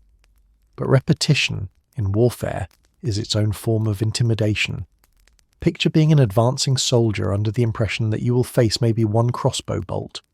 Suddenly, several bolts streak past in rapid succession, ricocheting off shields, armour, and the unlucky man in front. Your feet don't just slow, they start sending messages like, "Are you sure we want this?" And morale, that fragile creature, begins to wither. The Scorpion crossbow also introduced logistical challenges. Bolts had to be standardized and plentiful. Soldiers had to carry more ammunition. Units using these weapons needed protection, as their rapid fire encouraged enemies to target them aggressively. It was a weapon that demanded preparation and rewarded it richly. Though not as widespread as other medieval arms, the Scorpion crossbow holds a special place in the history of weapon innovation. It represents a transitional moment in military thinking. The shift from slow, deliberate ranged attacks to the beginnings of rapid-fire concepts that would dominate future warfare. It foreshadowed the idea that volume of fire could be as valuable as precision or power.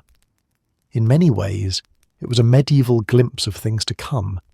Centuries before repeating rifles or machine guns were invented, craftsmen were already dreaming of ways to unleash multiple projectiles in quick succession. The Scorpion crossbow was an early manifestation of this dream, a mechanical experiment that whispered, "What if we could shoot more?" Today, surviving examples and manuscript illustrations captivate historians with their ingenuity. They showcase a playful boldness in medieval engineering, a willingness to push boundaries, rethink limitations, and build something because it sounded like a good idea after 3 cups of questionable wine. These weapons remind us that medieval warfare wasn't static. It was full of experimenters who were not afraid to mix ambition with reckless practicality. And so, the Scorpion crossbow stands as a testament to medieval creativity, part ballista, part crossbow, part fever dream, and entirely devoted to the noble cause of rapid projectile persuasion. The horseman's pick is the medieval weapon equivalent of a career change gone terrifyingly well. Originally designed for breaking rocks, this tool suddenly found itself promoted to the battlefield, where it discovered that puncturing armour was not only possible, it was spectacularly satisfying. Imagine a knight riding confidently into combat, gleaming helmet polished, visor tight, armour meticulously fitted, only to learn that while his helmet might be solid steel, this pick was more solid. Few weapons in medieval warfare delivered such a concise, devastating message. Nice protection. Shame if someone ignored it. At first glance, the horseman's pick doesn't look particularly glamorous. It's not elegant like a spear, not majestic like a sword, and certainly not symbolic like a knight's lance. It is, at its core, a short hammer on a sturdy haft with a spike jutting from one side. But that spike, the pointed, narrow, armour-piercing nightmare, is what transformed it from a miner's companion into one of the most feared close combat weapons in mounted warfare. The transformation happened naturally. As plate armour improved and became thicker, heavier, and more resistant to slicing and blunt trauma, soldiers realised that force needed to be focused rather than spread out. A broad weapon might dent armour, but denting didn't always stop the person inside. What they needed was a concentrated point that could funnel all the momentum of a mounted charge into a single, devastating puncture. Something that could break the integrity of steel plates the way a miner's pick broke through tough rock. The tool already existed. It only needed a warrior willing to rethink its job description. Mounted combatants found the horseman's pick especially effective because of the added speed and weight of a charging horse. A rider swinging downward generated enormous kinetic force. When that force met the small tip of the pick, there was very little armour could do. Even if the spike didn't fully penetrate, the resulting impact could buckle plates, crack ribs, or cause catastrophic internal injuries. If the spike did penetrate, the result was swift, messy, and deeply inconvenient for the recipient. Unlike slashing weapons, which needed space for elegant arcs, the horseman's pick was built for close range. Mounted soldiers often found themselves entangled in chaotic skirmishes, surrounded by enemy infantry, crossing spears or other mounted fighters. In these tight quarters, long swords or lances became awkward liabilities. The pick, however, thrived. Its compact size allowed quick, targeted strikes. Riders could hook, jab, or hammer with precision, using the weapon almost like an extension of their own arm. The weapon was also surprisingly versatile. The hammer side could be used to deliver crushing blows, perfect for enemies on foot or for smashing through shields. The spike, of course, was its signature, and the handle, often reinforced with metal bands, could serve as a defensive tool, parrying attacks or striking opportunistically. A skilled combatant could switch between smashing and piercing without missing a beat. One underrated advantage of the horseman's pick was its psychological effect. Knights prided themselves on expensive armour, meticulously crafted, shining examples of technological progress and social status. Having that armour punctured like tin foil was not just physically painful, but emotionally devastating. Armour was the knight's identity. The pick didn't just wound bodies, it wounded pride. Soldiers quickly learned to associate the silhouette of a pick with the looming threat of their armour becoming decorative scrap metal. The weapon's simplicity also made it accessible. Unlike swords, which required refining, balancing, and artistry, a pick could be forged quickly and cheaply. This meant armies could equip more riders with them, and blacksmiths could repair or replace them easily. Even if the tip bent or the haft cracked, repairs were straightforward. A weapon that could survive multiple campaigns without demanding constant maintenance was invaluable, especially in prolonged conflicts. Foot soldiers sometimes used the pick as well, though its true dominance remained in the hands of mounted fighters. On foot, it was effective but required more strength and precision. On horseback, momentum did half the work. As long as the rider stayed balanced and aimed well, the weapon delivered results with terrifying efficiency. The horseman's pick also excelled in battles where plate armour was the norm. Soldiers needed weapons that could counter increasingly sophisticated defences. Blades slid off curved armour. Maces sometimes bounced back. Even arrows struggled at certain angles. But the pick, with its concentrated geometry, didn't care about curves or thickness. It simply found weak points, or created its own. However, the weapon wasn't without drawbacks. The spike could embed itself in armour or bone, making retrieval awkward and potentially dangerous. A rider who swung too aggressively risked pulling the weapon clean out of his grasp if it stuck. Weight distribution also required practice. The top-heavy design made prolonged use exhausting, especially for foot soldiers, and while devastating in single strikes, it lacked the flexibility of weapons with cutting edges. Still, none of these limitations lessened its reputation. The horseman's pick became a staple in many cavalry units, from European knights to Eastern steppe warriors who already understood the value of focused force. Its design varied. Some had long spikes, others had shorter, heavier heads, but the philosophy remained consistent: concentrate power on a single, unforgiving point. As firearms gradually reduced the importance of heavy armour, the horseman's pick lost its battlefield prominence. Without plate armour to defeat, its piercing advantage became less relevant. But during the centuries when knights dominated warfare, this weapon was one of the few that could reliably stop them. Today, historical displays of horsemen's picks often evoke surprise. They look almost too simple, too utilitarian to have played such a crucial role. But pick one up, feel its weight shift toward the head, imagine the speed of a galloping horse behind it, and you suddenly understand why knights flinched when they saw one raised. It was a tool that went to war and found its true calling, breaking what others thought unbreakable. The lancet axe is what happens when a culture decides that knives are great, but bigger knives are better. This intimidating, oversized single-edged blade was carried by Anglo-Saxons, Vikings, and several other early medieval groups who believed in practical tools, direct solutions, and weapons that doubled as character statements. It wasn't just a knife, it was a knife, but make it emotionally threatening. The lance axe emerged in an era before standardized military equipment, when warriors often supplied their own weapons. Instead of ornate swords forged by specialist smiths, many people carried tools that could shift between domestic use and battlefield chaos with minimal adjustment. The sayax had already established itself as a versatile blade for cutting wood, preparing food, carving, and self-defense. The lang sayax, or long sayax, simply extended that idea into something larger, heavier, and considerably more intimidating. Measuring anywhere from 40 to 80 centimetres, the langsiax filled the gap between a knife and a sword. But unlike swords, which typically had double edges and were balanced for sweeping cuts or thrusts, the langsiax was unapologetically single-edged. Its spine was thick, its cutting edge broad, and its point emphasised for brutal stabbing attacks. It wasn't a weapon for elegant fencing.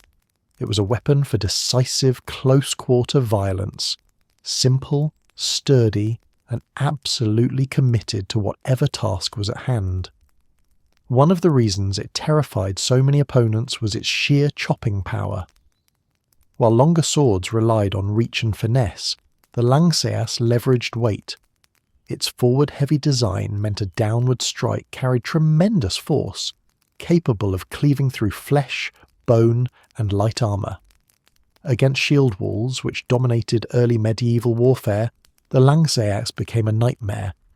Warriors could hook shields, chop at exposed limbs, or thrust into gaps with unnerving speed. The blade didn't need to be fancy, it just needed to connect. But the langseas wasn't purely functional, it was cultural. Among Germanic peoples, the seax family of blades represented identity. Anglo-Saxons even took their name from the weapon. The term Saxon may derive from seax, highlighting how central the blade was to their society. Ornamented scabbards, decorated hilts, etched patterns. These weren't just tools. They were symbols of status, masculinity, and belonging. To carry a lengthy axe was to declare yourself part of a warrior tradition that valued resourcefulness and aggression in equal measure. Vikings too embraced the weapon. While Hollywood often fixates on axes and swords, the seax, especially the long variants, was ubiquitous among Norse people. It was cheaper to produce than a sword, easier to maintain, and incredibly useful both in and out of combat. A Viking could prepare food, shape wood, repair his ship, carve runes, and then take the same blade into a raid. No other weapon offered that kind of practicality, and because Vikings often travelled long distances, reducing the number of items they had to carry was more than convenience, it was logistics. On the battlefield, the Langseax thrived in scrappy, close-range engagements. When shield lines broke or combat devolved into chaotic clusters, long weapons became unwieldy. The Langseax, however, excelled in tight quarters. Warriors could draw it quickly, swing it powerfully, and switch from offence to defence with swift, compact motions. It was the medieval equivalent of a dependable sidearm. Always ready, always useful, always terrifying. Its stabbing ability was another key feature. Though not a dedicated thrusting weapon like the later arming swords or rapiers, the Langseax's tapered point made it extremely effective at targeting vulnerable areas: the throat, the armpit, the groin, or gaps where shields overlapped. Against opponents wearing little or no armour, which was common in early medieval Europe, it was brutally decisive. Even those with simple leather or padded armour found it difficult to withstand repeated forceful blows. But the Langseax also carried symbolic weight beyond battle. It was often given as a rite of passage gift, signifying adulthood or warrior status. Many grave finds include Langseaxes buried alongside their owners, indicating that these blades were more than possessions. They were extensions of personal identity. Some blades were engraved with geometric patterns, animal motifs, or inscriptions of protection or ownership. They were worn horizontally along the belt, making them immediately accessible and proudly visible. While swords were reserved for wealthier elites, the Langseax democratized lethality. It allowed common warriors to wield a weapon formidable enough to challenge nobility. In a time when social hierarchy was everything, a long, heavy knife gave the lower ranks something dangerous enough to level the field, at least for a moment. Despite its strengths, the Langseax wasn't perfect. Its weight could be tiring during prolonged combat. Its lack of a guard meant the wielder's hand was vulnerable during certain strikes, and because it prioritized cutting power over finesse, skilled swordsmen with faster, lighter weapons sometimes held an advantage. Yet none of these issues reduced its popularity. A weapon doesn't need to be flawless to be effective. It just needs to work when it matters.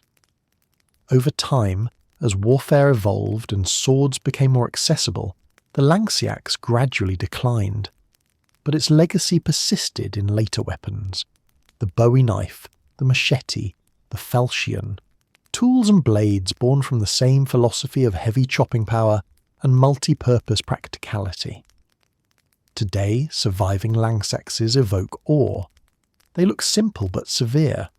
Tools with no illusions about what they were meant to do. Pick one up, and you feel the weight shift forward, urging the blade downward, inviting decisive action. It lacks the romantic aura of a knight's sword, but it possesses something more primal, the confidence of a tool that knows exactly what it is, and what it is emotionally threatening. If the scorpion crossbow was medieval Europe's loud attempt at rapid fire, the Chuko Nu variant was its quiet, somewhat embarrassed cousin, the one that tried very hard, tripped over its own mechanism, and insisted it meant to do that. Inspired loosely by the Chinese repeating crossbow that could unleash bolts with remarkable speed, European inventors took one look at the design and said, "Brilliant, let's make a version that's more complicated, less efficient, and occasionally sets itself on fire." Medieval Europe saw the idea and said, "What if we make it worse?" The Chuko Nu, as perfected in China, was a masterpiece of simplicity. A hopper fed the bolts, A lever action pulled the string, dropped a bolt and fired, all in one fluid movement. It was designed for volume over power, overwhelming enemies with a rain of projectiles rather than precise killing shots. It was cheap, intuitive, and deadly enough in the right circumstances. Naturally, European inventors wanted to try their hand at something similar. Unfortunately, they were working with different materials, different battlefield conditions, and a love of mechanical tinkering that often produced more interesting results than practical ones. European versions of the repeating crossbow were never standardized, but descriptions and surviving sketches show attempts to mimic the Chinese hopper and lever system. The basic idea remained: allow soldiers to shoot multiple bolts without individually loading each one. But whereas the Chuko-Nu relied on simplicity, almost graceful in its straightforwardness, European designs tended to add extra steps, gears, springs, or reinforcing braces that made the weapon heavier and far more finicky. Some models used a sliding chamber where the bolt would be loaded automatically when the user pushed a forward handle. Others attempted to incorporate a crank, believing, as medieval inventors often did, that cranks made everything better. A few ambitious tinkerers experimented with rotating magazines, wooden cylinders that fed bolts through gravity or pressure. The spirit of innovation was strong. The success rate was variable. One of the primary issues was tension. European warfare placed enormous emphasis on penetrating armour, which meant crossbows were designed with extremely high draw weights. The Chinese repeating crossbow was lightweight because it didn't need to pierce plate armour. Its purpose was suppressive fire. European armies, however, expected their ranged weapons to deliver stopping power. Trying to combine rapid loading with high draw strength resulted in mechanical nightmares. A repeating crossbow strong enough to harm a knight was nearly impossible for a single soldier to operate without lifting weights for several centuries beforehand. As a result, most European variants ended up dialing down the power, making them quicker to operate but less effective at penetrating armour. Against lightly armoured or unarmoured foes, they were decent. Against soldiers equipped with padded gambesons or even basic metal protection, their bolts often bounced off with all the menace of a disgruntled toothpick. Soldiers quickly learned to respect the idea, but not necessarily the execution. Where these weapons did find a niche was in siege defence. Stationary defenders could afford to use lower-powered weapons that relied on volume rather than precision or penetration. From atop battlements, a repeating crossbow, even a clunky European one, could send a steady stream of bolts into advancing troops. This forced attackers to duck, break formation, or move more slowly, buying defenders precious time. It wasn't so much a killer as an inconvenience machine. Naval combat also saw occasional use of these designs. On crowded decks, rapid fire could disrupt boarding attempts or suppress archers on nearby ships. The weapon's limited penetration mattered less when the goal was to force sailors to keep their heads down rather than kill them outright. For militias and city guards, repeating crossbows offered psychological value. The sight of a weapon capable of firing multiple shots in quick succession impressed both civilians and potential troublemakers. Even if the bolts weren't armour-piercing, the volume of fire suggested a level of technological sophistication. Look, it seemed to say, we may not be deadly, but we are definitely annoying. Despite these small successes, repeating crossbows never became mainstream in Europe. They were expensive to make, prone to jamming, and difficult to repair. A single grain of sand in the wrong place could ruin the firing mechanism. Meanwhile, simpler weapons, longbows, traditional crossbows, and later early firearms offered better reliability and impact. Soldiers preferred weapons that actually worked, rather than ones that promised innovation but delivered disappointment. There were also cultural differences. European warfare emphasized decisive armor-piercing strikes. Rapid fire was less valued unless it could produce kills. Asian battlefields, particularly in China, often involved massed infantry formations with lighter armor, making volume of fire more useful. A repeating crossbow firing 30 bolts with modest impact had real tactical value there. In Europe, it simply annoyed people wearing chainmail. Still, the historical attempts are fascinating. They show that the medieval imagination wasn't limited by geography. Ideas travelled through trade, rumours, or glimpses of foreign technology brought back by merchants and travellers. And when Europeans encountered something ingenious, they rarely resisted the urge to make an enthusiastic, if slightly chaotic, version of it. Their repeating crossbows didn't shape warfare, but they revealed the relentless desire to innovate, even when innovation produced a confused machine held together by hope and wooden pegs. Today, surviving depictions and reconstructed models of European repeating crossbows are a testament to medieval creativity. They may not have been practical, but they were ambitious. They represent the willingness to ask, what if? Even when the answer turned out to be, what if we don't do that again? In a way, the repeating crossbow experiment echoes the broader story of medieval weaponry: trial, error, occasional brilliance, and a lot of determination. It wasn't perfect, but it was an important step toward future advancements in rapid-fire weaponry. And sometimes that's enough. Even if half the bolts missed and the other half got stuck in the mechanism. Hellburners were medieval warfare's boldest attempt to weaponize the concept of absolutely everything that can go wrong. These were ships, often old, expendable or barely afloat, that engineers packed to bursting with gunpowder, oil, tar, flammable debris, metal shards, and every other object that could theoretically ruin someone's week. Then they set them on fire, pointed them toward an enemy fleet or river fortification, and quietly hoped physics was feeling cooperative that day. It's the medieval version of turn off the stove, except you very much didn't. The idea wasn't entirely new. Naval warfare has always been intimately familiar with fire, because ships, being wooden, tarred and filled with rope, burned with alarming enthusiasm. But the Hellburner took this concept to operatic extremes. Instead of relying on fire slowly spreading across a deck, these floating bombs delivered a concentrated engineered explosion capable of obliterating multiple vessels, setting entire harbours alight, or transforming river blockades into instant confetti. The most famous use of Hellburners occurred during the 16th century siege of Antwerp, when the Dutch engineer Federico Giambelli created two monstrous explosive ships to break the Spanish blockade across the Scheldt River. These weren't casual fire ships. They were devices of such terrifying innovation that even modern readers have to pause and respect the audacity. Giambelli hollowed out ships, reinforced their interiors with stone and timber to direct explosive force, packed them with thousands of pounds of gunpowder, and installed timed fuses using clockwork mechanisms.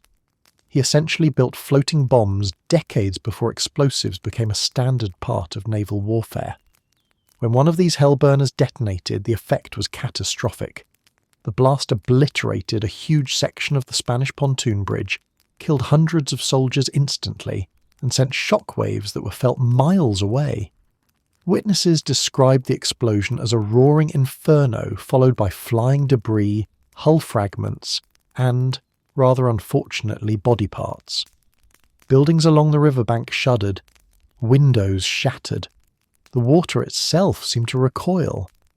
In the age before gunpowder artillery matured, this level of instantaneous destruction was nothing short of apocalyptic. But Hellburners weren't limited to big, spectacular explosions. Many were smaller vessels filled with combustibles, designed to ignite rather than detonate. These fire ships relied on wind and tide. If conditions cooperated, they drifted into packed fleets, igniting rigging, hulls and sails. If conditions didn't cooperate, they drifted back toward their own fleet, igniting rigging, hulls and sails. It was the ultimate high-risk strategy, brilliant if everything aligned, humiliating if it didn't. Naval commanders had to trust that wind, current and divine benevolence were all on their side. Many sailors developed a sudden, profound interest in meteorology. What made Hellburners particularly devastating was their unpredictability. Unlike a straightforward naval battle, where ships could see each other approaching and respond with manoeuvring or artillery, a hell burner created chaos. Sailors panicked at the sight of a flaming ship approaching at night, unsure whether it was packed with explosives or merely meant to set other vessels ablaze. They often cut anchors, collided with one another, or abandoned positions in the frantic scramble to escape. The psychological effect was as destructive as the physical blast. Implementing a hell burner required not only engineering skill but also significant nerve. Preparing one of these ships meant filling it with materials that wanted to ignite at the slightest spark. Tar, pitch, resin, sulfur, lamp oil. Everything was volatile. Workers risked accidental explosions from careless embers, friction, or even the wrong kind of weather. There is no version of medieval health and safety regulations that would have approved this project. But medieval engineers were a bold breed, willing to stand next to tons of explosives and confidently declare, "It'll be fine." The sophistication of the best hell burners is especially striking. Giambelli's timed fuse system allowed the explosion to detonate at the precise moment it reached its target, a remarkable feat in an era when fuses were more art than science. By enclosing the powder in stone vaults, the blast was directed outward rather than upward, increasing its destructive radius. This wasn't reckless improvisation, it was controlled devastation, designed by someone who understood both warfare and physics deeply enough to terrify future historians. Hell burners serve as a reminder that medieval warfare was not purely low-tech. Innovation didn't wait for the industrial age. Engineers were constantly experimenting with chemistry, materials and mechanisms. When cannons weren't powerful enough, they built floating bombs. When ordinary fire ships weren't terrifying enough, they built hell burners. When conventional strategies failed, they chose chaos. Yet these weapons had clear limitations. They were expensive, difficult to produce, and almost impossible to store safely. They required specific environmental conditions to work. A shift in the wind could ruin the plan. If defenders spotted them early, they could shoot them, divert them, or tow them away. And once deployed, there was no turning back, no easy way to abort the mission without everyone involved suddenly needing new eyebrows. Still, the impact of hell burners was undeniable. They altered naval tactics, demonstrating that ships could be weapons even after abandonment. They showcased the destructive potential of focused explosive force long before naval mines or torpedoes existed.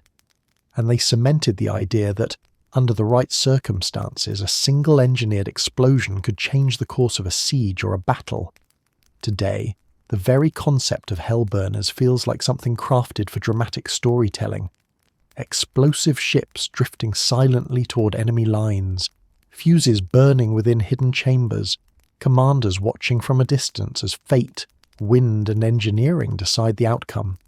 They symbolize medieval ingenuity at its most audacious, dangerous, innovative, spectacular, and deeply committed to the idea that if you can't beat your enemy in direct combat, you can always send them a floating surprise. The caltrop is the perfect reminder that medieval warfare didn't always need giant swords, siege towers, or flaming war machines to be terrifying.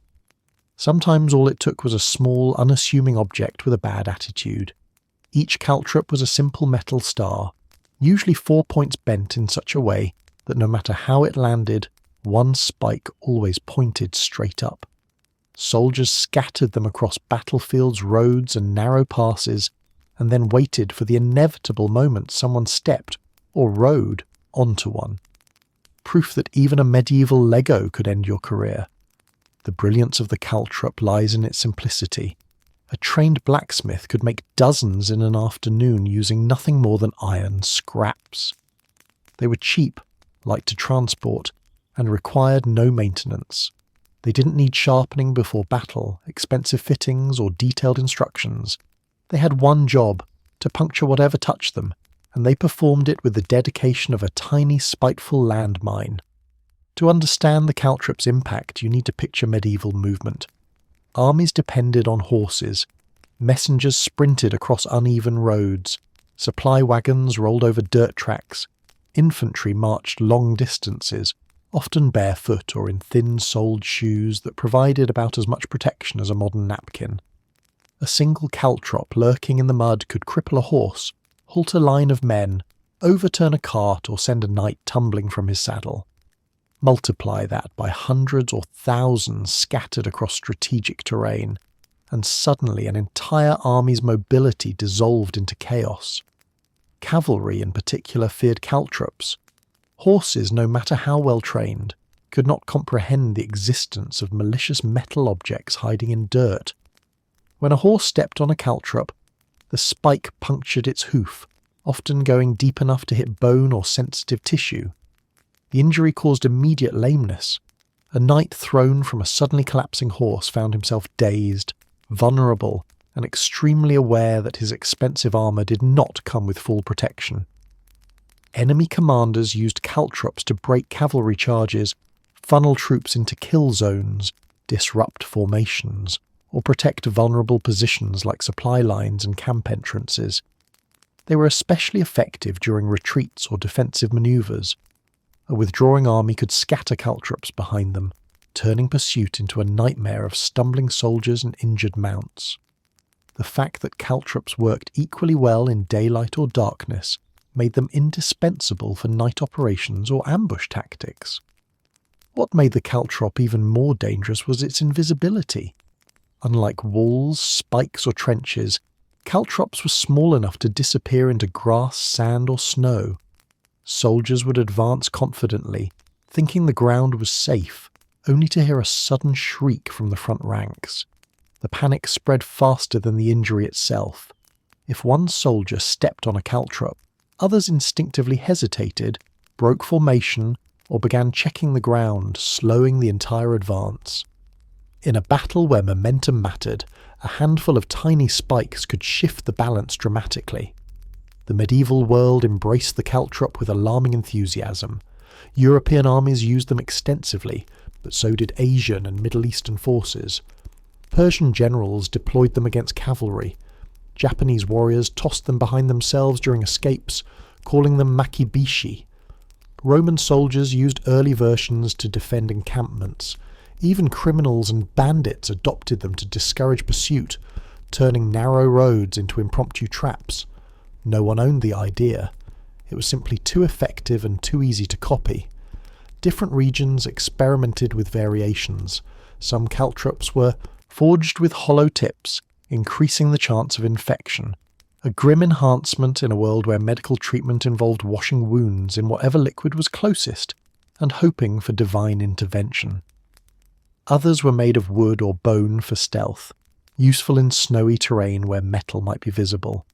Some were enormous versions intended to stop war elephants, proving that no creature, no matter how massive, was immune to the heartbreak of stepping on a spike. Caltrops also played an important role in defending fortifications. When castles expected a siege, defenders sowed caltrops around the perimeter alongside pits, spikes, and barricades. Anyone approaching under cover of darkness could find themselves suddenly immobilized, injured, or forced to slow down long enough for archers to pick them off. Even in larger battles, commanders strategically placed caltrops behind archers or artillery crews to prevent sudden flanking maneuvers. Yet for all their usefulness, caltrops had downsides. They were indiscriminate.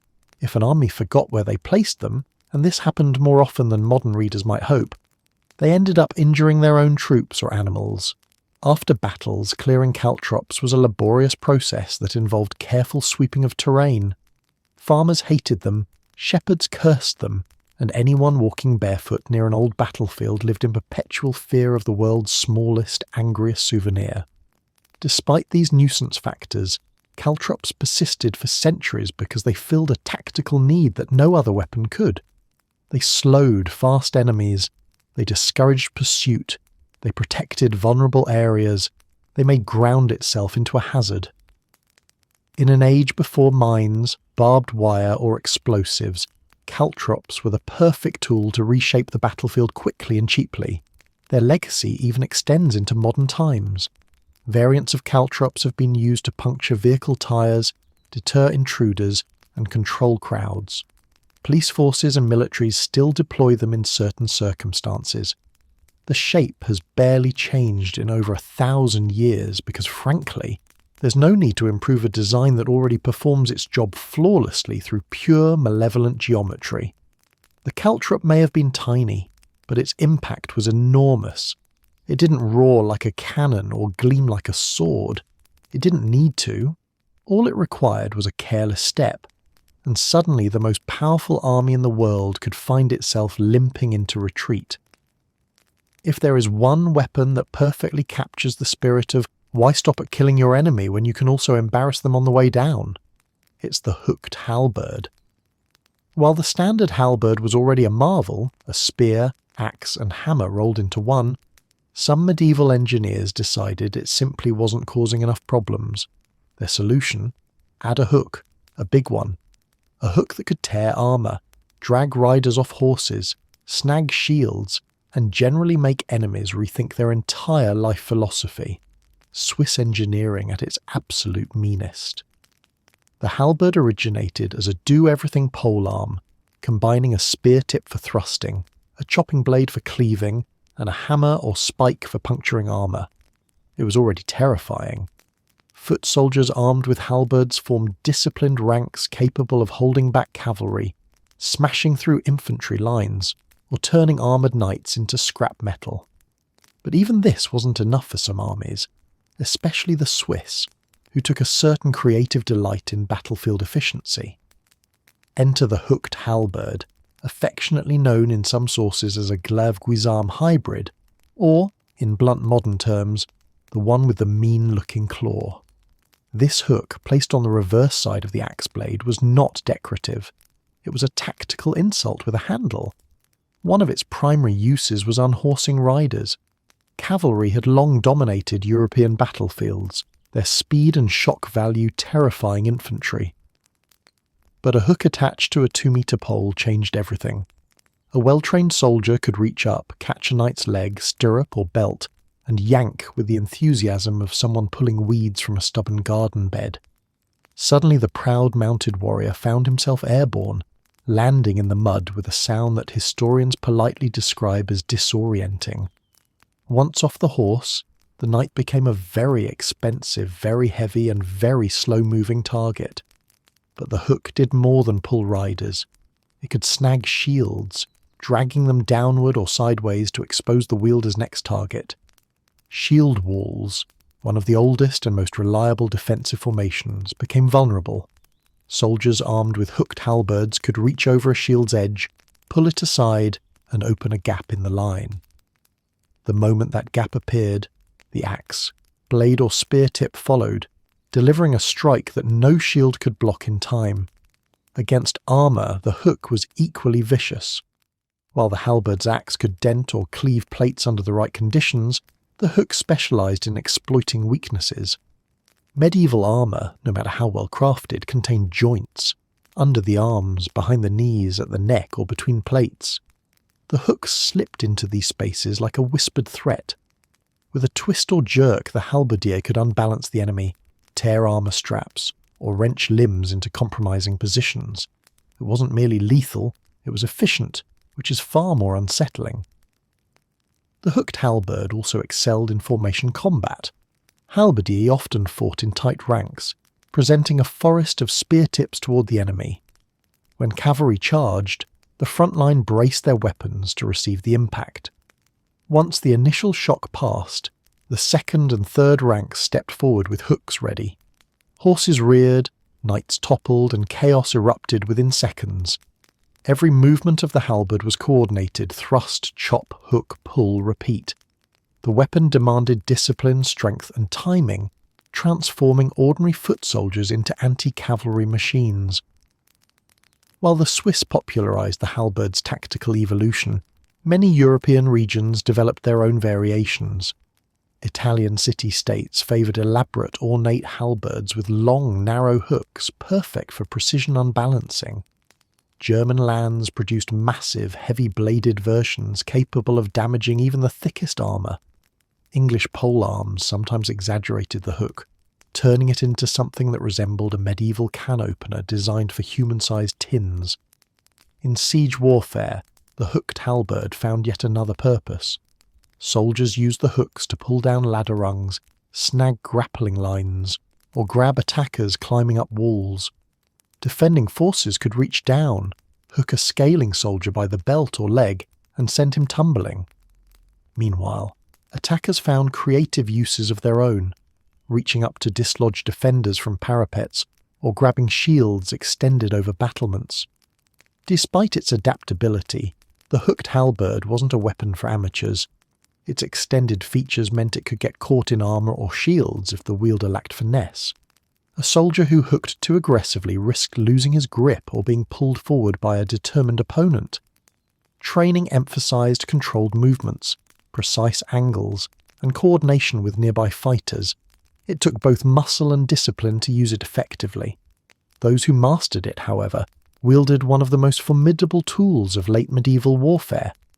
Unlike swords, symbols of nobility, the halberd was the weapon of the disciplined infantryman, the rising professional soldier, the mercenary companies that increasingly dominated European conflicts. Its hook embodied the changing nature of war, strategic, unromantic, brutally practical. And its presence sent a psychological message. Knights who once charged confidently into infantry formations now hesitated, knowing a badly timed advance might end with them dangling from a polearm like yesterday's laundry. Shield-bearers tightened their grips. Infantry flinched at the sight of that curved, wicked claw.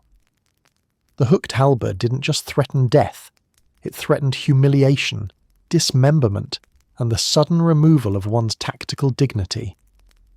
Eventually, as gunpowder artillery reshaped warfare, polearms like the halberd declined in importance.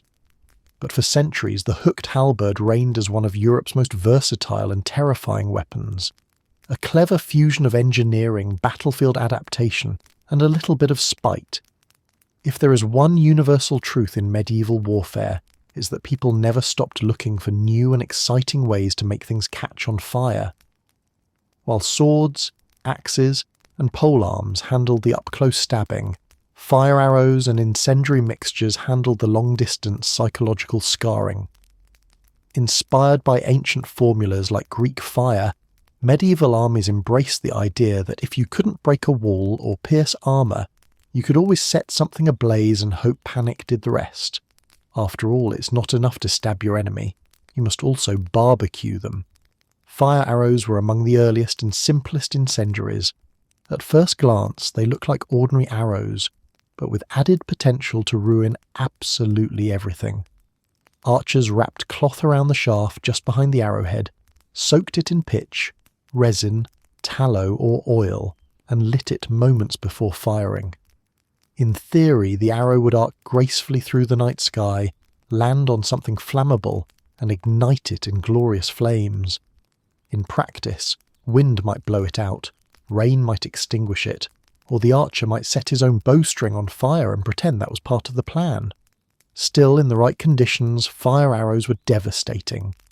Wooden watchtowers, siege engines, thatched roofs, supply carts, hay stores, everything medieval armies relied on burned enthusiastically. Defenders scrambled with buckets of water, sand or blankets, desperately trying to smother spreading flames. A single successful fire arrow could force dozens of men to abandon their posts and turn into frantic firefighters.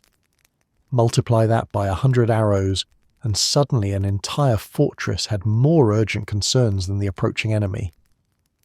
But fire arrows were only the beginning. Medieval incendiaries grew increasingly bold and increasingly chaotic. One of the most infamous mixtures was Greek fire, a Byzantine concoction so terrifying that enemies described it as burning on water, sticking to surfaces and refusing to be extinguished. While the exact recipe was a closely guarded secret, and likely died with the people who knew it, medieval chemists across Europe attempted to imitate it with varying degrees of success and frequent degrees of regret.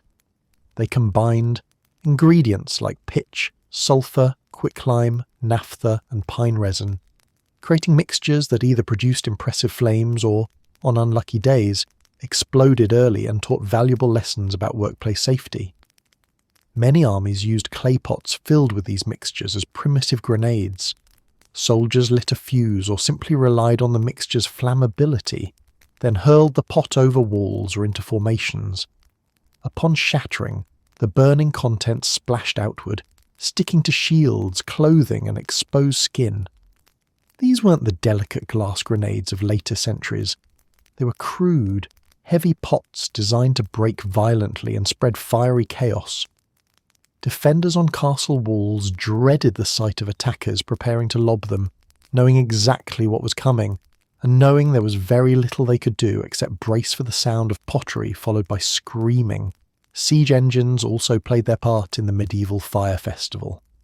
Catapults launched incendiary pots much farther than a soldier could throw them, allowing attackers to target rooftops, supply depots, gatehouses, and enemy siege towers. A single incendiary pot thrown into a wooden tower could undo weeks of labour in minutes.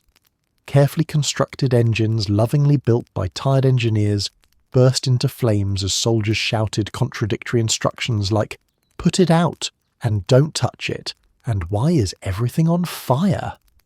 Pitch-soaked projectiles were another favourite. Pitch, sticky, black and flammable, was essentially medieval napalm.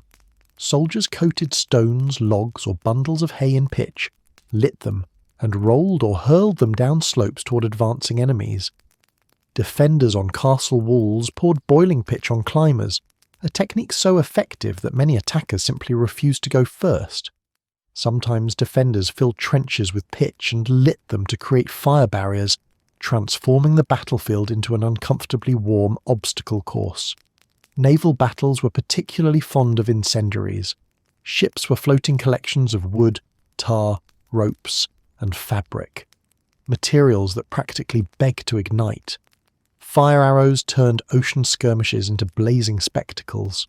Some ships even carried crude flamethrowers, tubes or siphons that sprayed flammable mixtures at enemy vessels.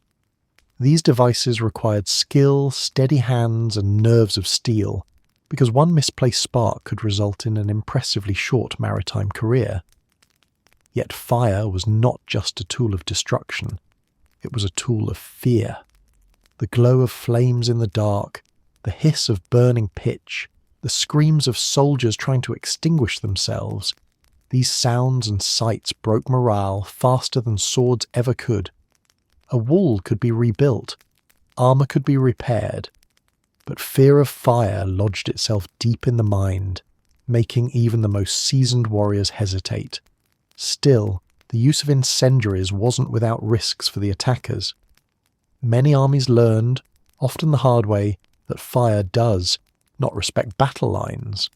A sudden shift in wind could redirect flames toward friendly siege engines or camps. A dropped pot could ignite supplies. A flaming arrow could land in one's own hay cart, leading to frantic yelling and desperate slapping motions that were probably not part of the original tactical plan.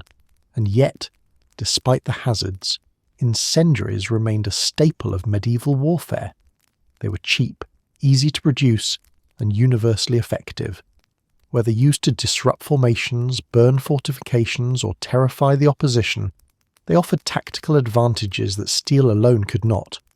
Today, when people imagine medieval battles, they often picture knights clashing in shining armour or archers releasing volleys. But the truth is more fiery and far smokier.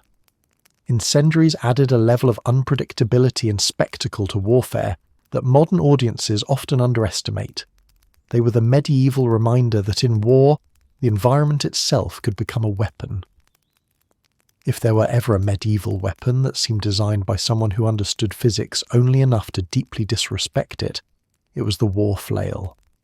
Consisting of a wooden handle connected by a chain to a heavy spiked ball, or sometimes multiple balls, the flail was a swinging, unpredictable force of nature capable of enormous impact. It was also a danger to everyone nearby, including its wielder. If you managed to use it without hitting yourself, congratulations, you've beaten gravity. At first glance, the flail seems like a weapon invented by accident. Perhaps a farmer swung a threshing tool a little too enthusiastically, and noticed it dented more than wheat. Indeed, many historians believe the flail's origins lie in agricultural tools used for threshing grain. Wooden staves connected by hinges or leather straps. From this humble and peaceful instrument came the idea: what if we made this heavier, spikier, and generally worse for everyone involved? The medieval war flail evolved into a weapon optimized for one thing: devastating momentum. Unlike swords or axes, which require precise angles, the flail simply needed a good swing. Once the ball got moving, inertia did the rest. Even a shield, carefully held and angled, could not reliably stop a flail. The ball would whip around edges, bend awkwardly, or crash into the shield with concussive power strong enough to numb limbs. Where a sword strike could be blocked, the flail simply ignored the concept of blocking, and enthusiastically continued with whatever trajectory fate chose for it. This ability to bypass defences made the flail a terrifying weapon on the battlefield. Soldiers carrying shields found themselves scrambling as the flail snaked around their guard, striking arms, legs, or helmets with unpredictable ferocity. The chain gave the weapon flexibility, making it difficult for opponents to read its movement. A flail in motion was not so much swung as unleashed. The wielder could strike from strange angles, change direction mid-swing, or even feint by rotating the handle. It was chaos with intent. But this same freedom made the flail notoriously difficult to master. A sword stops when it hits something. An axe stops when it buries itself in a target. A flail stops whenever it feels like it, and sometimes not even then. After hitting an opponent or missing entirely, the ball would continue swinging with unhelpful enthusiasm. A poorly trained fighter could lose their grip, smack themselves in the knee, or entangle the chain around their arm. Many combat manuals of the period include flail techniques, but also subtle warnings that boil down to: practice this carefully, or you will perish in a deeply embarrassing way. The flail's unpredictability became both its charm and its curse. Elite warriors who trained extensively could turn it into a fearsome extension of their will. They understood how to control its arc, redirect momentum, and strike with precision. When used by a skilled hand, the flail could crush helmets, break bones through armour, and deliver blows so forceful that even the most reinforced defences crumpled under its impact. But in inexperienced hands, well, let's just say medieval battlefields were already dangerous enough without adding self-inflicted flail trauma. Despite these challenges, the flail had significant tactical value. In close formations, infantry armed with flails could break through shield walls or disrupt tightly packed lines. In chaotic melees, the weapon's fast whipping strikes made it excellent for overwhelming opponents who expected more predictable attacks. The flail also excelled against mounted combatants. A rider struck by a flail could be stunned, unbalanced, or dismounted. Even if the blow didn't land cleanly, the mere threat of that swinging mass of metal was enough to give cavalry pause. Another variation was the two-headed flail, featuring two smaller balls attached by separate chains. This design doubled the chaos and tripled the regret. The balls could move independently, creating a swirling web of destruction that bewildered enemies and occasionally the user. Only the most confident or reckless warriors chose this variant. The flail also appeared in artistic depictions and martial manuscripts, often portrayed with exaggerated spikes, ornate chains, and a theatrical flair that suggests medieval illustrators were both impressed and terrified by the weapon. Some depictions may be stylized, but archaeological evidence confirms the existence of practical, sturdy flails used in both military and peasant uprisings. The versatility of a tool-turned weapon meant it carried symbolic weight. The commoner's chance to strike back with something capable of levelling the playing field, sometimes literally if a flail hit hard enough. However, the flail's drawbacks eventually limited its use. It required more training than simpler weapons like spears or axes. It could not easily be used in tight spaces or formations without endangering allies. And while devastating in certain conditions, it lacked the consistent control offered by rigid weapons. As armour improved and battlefield tactics evolved, the flail's niche became narrower, but its legend endured. The flail represents a fascinating chapter in weapon history, a moment when designers leaned fully into the idea that unpredictability could be weaponized. It's a reminder that medieval warfare was not just about refined techniques or elegant designs. Sometimes it was about swinging a spiked metal ball attached to a chain and hoping for the best. To this day, the war flail captures the imagination. It appears in art, fantasy, films and games because it combines brutality with spectacle. Anyone can understand a sword. A flail, however, sends a different message. I brought chaos, and I am ready to share it. Siege warfare was never subtle. Battering rams smashed gates. Trebuchets hurled boulders the size of livestock. Fire pots turned rooftops into bonfires, and entire armies camped outside your house until you regretted every life decision that led you to own a castle. And then, somewhere amidst all that chaos, came the siege hook, a long pole topped with a sharp iron hook or claw, proudly announcing, "We're not destroying your castle, we're just going to unclip it." Imagine telling your army, "Don't worry, men, we're just going to unclip their castle," and then watching them nod solemnly as if that sentence made any sense. The siege hook was one of the simplest and most brutal tools in the medieval toolbox. At first glance, it looked almost too basic, a heavy wooden shaft with a metal hook forged at the end. But simplicity often breeds genius, and in this case, it bred a device capable of dismantling fortifications stone by stone. When used correctly, a siege hook could tear down parapets, rip away crenellations, drag loose stones from weakened walls, and send defenders plummeting if they were unlucky enough to be standing on a section suddenly removed from reality. To understand why siege hooks were useful, you have to picture the anatomy of medieval fortifications. Castle walls were not uniformly indestructible. They contained seams, mortar joints, decorative stonework, and protruding architectural features, parapets, hoardings, battlements that were strong enough for defence but vulnerable when subjected to focused pulling force. While battering rams attacked gates and siege engines targeted large wall sections, siege hooks specialised in exploiting small weaknesses. They weren't meant to bring the entire castle crashing down. They were meant to peel it. One common use was dismantling wooden hoardings. These were temporary wooden platforms attached to the tops of walls, allowing defenders to rain arrows or boiling liquids down onto attackers. Because hoardings were wooden and externally attached, they were perfect hook targets. Attackers raised long poles, sometimes up to 15 feet, caught the underside of a hoarding, and pulled with all their strength. With enough force, entire sections collapsed outward, taking defenders and their supplies with them. The defenders' screams were usually drowned out by the unmistakable cracking of wood and the attackers' triumphant yelling of, "Got it!"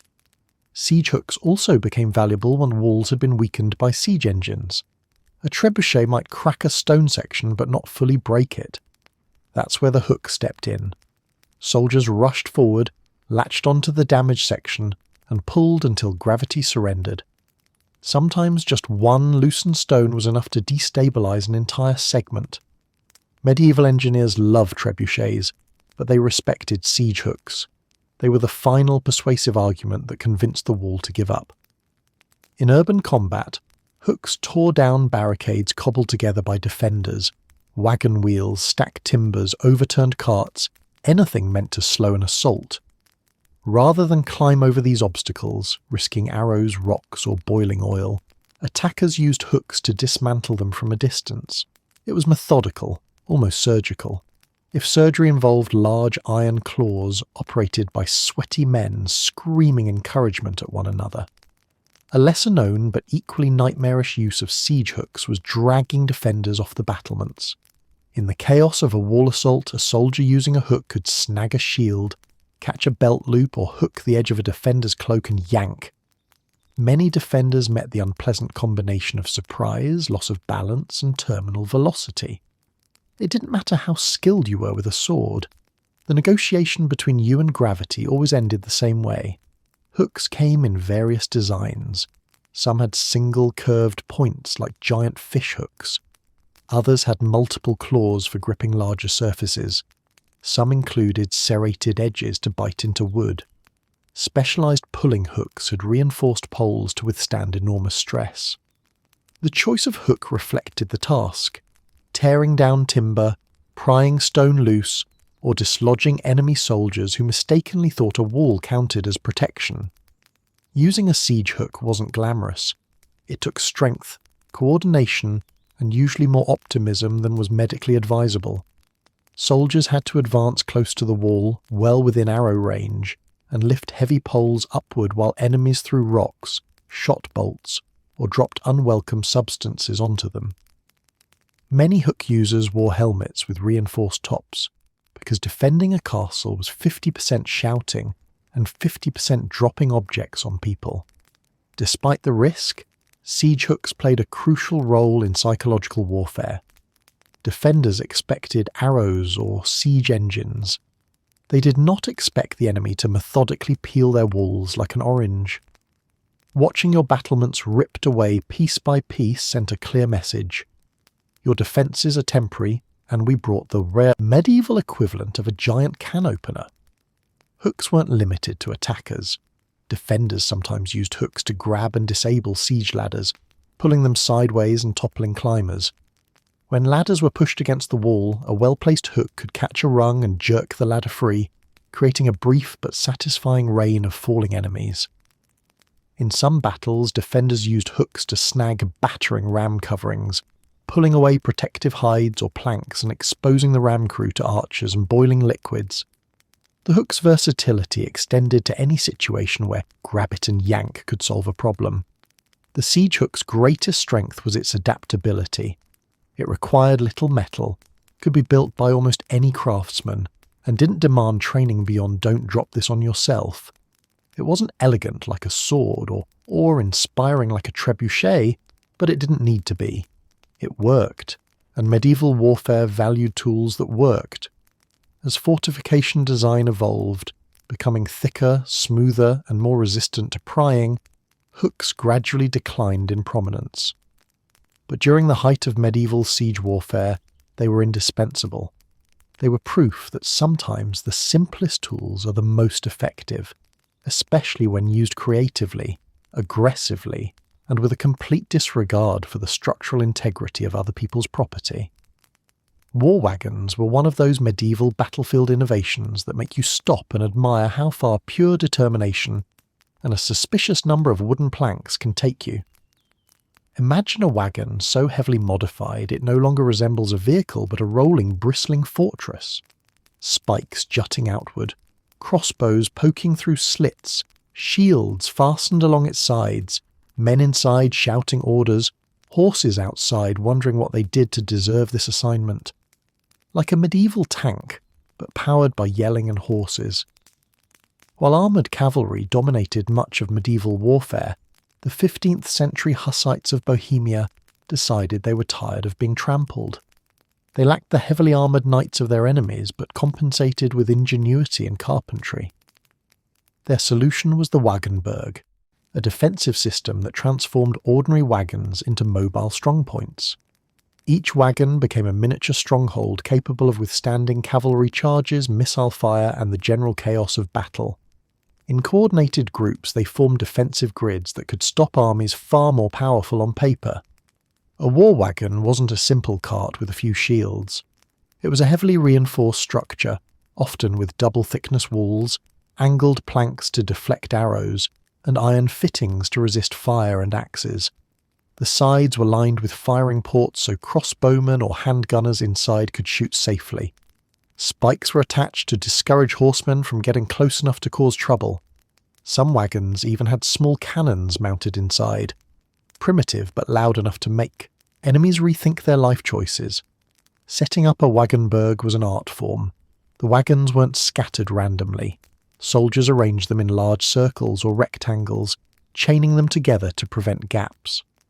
The front line faced outward with firing slits positioned at cavalry height, Behind them, infantry stood ready with polearms, while crossbowmen or gunners manned the wagon interiors. Munitions, supplies, and even medical aid were kept within the protective ring. It was a mobile fortress that could be assembled, disassembled, and redeployed far more quickly than a stone wall ever could. The magic of war wagons wasn't just their construction, it was the teamwork they required. Soldiers had assigned roles. Some controlled the horses, others manned the crossbows, others operated cannons or maintained the chains connecting the wagons. The Hussites drilled relentlessly, practicing how to arrange wagons in formation within minutes. What resulted was a highly coordinated defensive machine. Infantry who had once been vulnerable to cavalry could now hold their ground.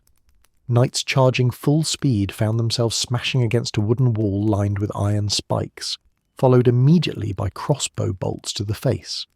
Cavalry commanders hated war wagons. They disrupted the entire logic of feudal warfare. A cavalry charge was supposed to terrify infantry, scatter formations, and overwhelm defenders with sheer momentum. But a Wagenburg turned the battlefield into a narrow maze. Horses refused to leap into spiked barriers. Riders trying to flank the formation found more wagons waiting. By the time cavalry regrouped, gunners inside the wagons had already released volleys of shot or bolts. For once, the field belonged not to knights, but to coordinated infantry armed with portable walls. But war wagons weren't purely defensive. Hussite tactics included sudden offensive manoeuvres, opening sections of the Wagenburg to release shock troops, pushing wagons forward to compact enemy formations, or repositioning them to funnel enemies into kill zones. Some war wagons were outfitted with small mantlets or portable shields that could be deployed for infantry advancing between wagons. The system was flexible, and its success relied on constant communication and discipline. Inside a war wagon, life during battle was intense, the air filled with smoke from handguns and cannons. The wooden frame rattled each time a heavy blow struck it. Crossbow strings snapped, wheel axles creaked, and splinters flew as enemy arrows peppered the sides. The noise was deafening. Soldiers inside had little visibility aside from narrow slits, and communication depended on shouts over the clang of metal and the thundering hooves of frustrated cavalry. It was not glamorous, it was effective. Some medieval chroniclers were baffled by the success of these wooden contraptions. How could common infantry defeat elite knights? The answer lay not only in the weapon, but in the system.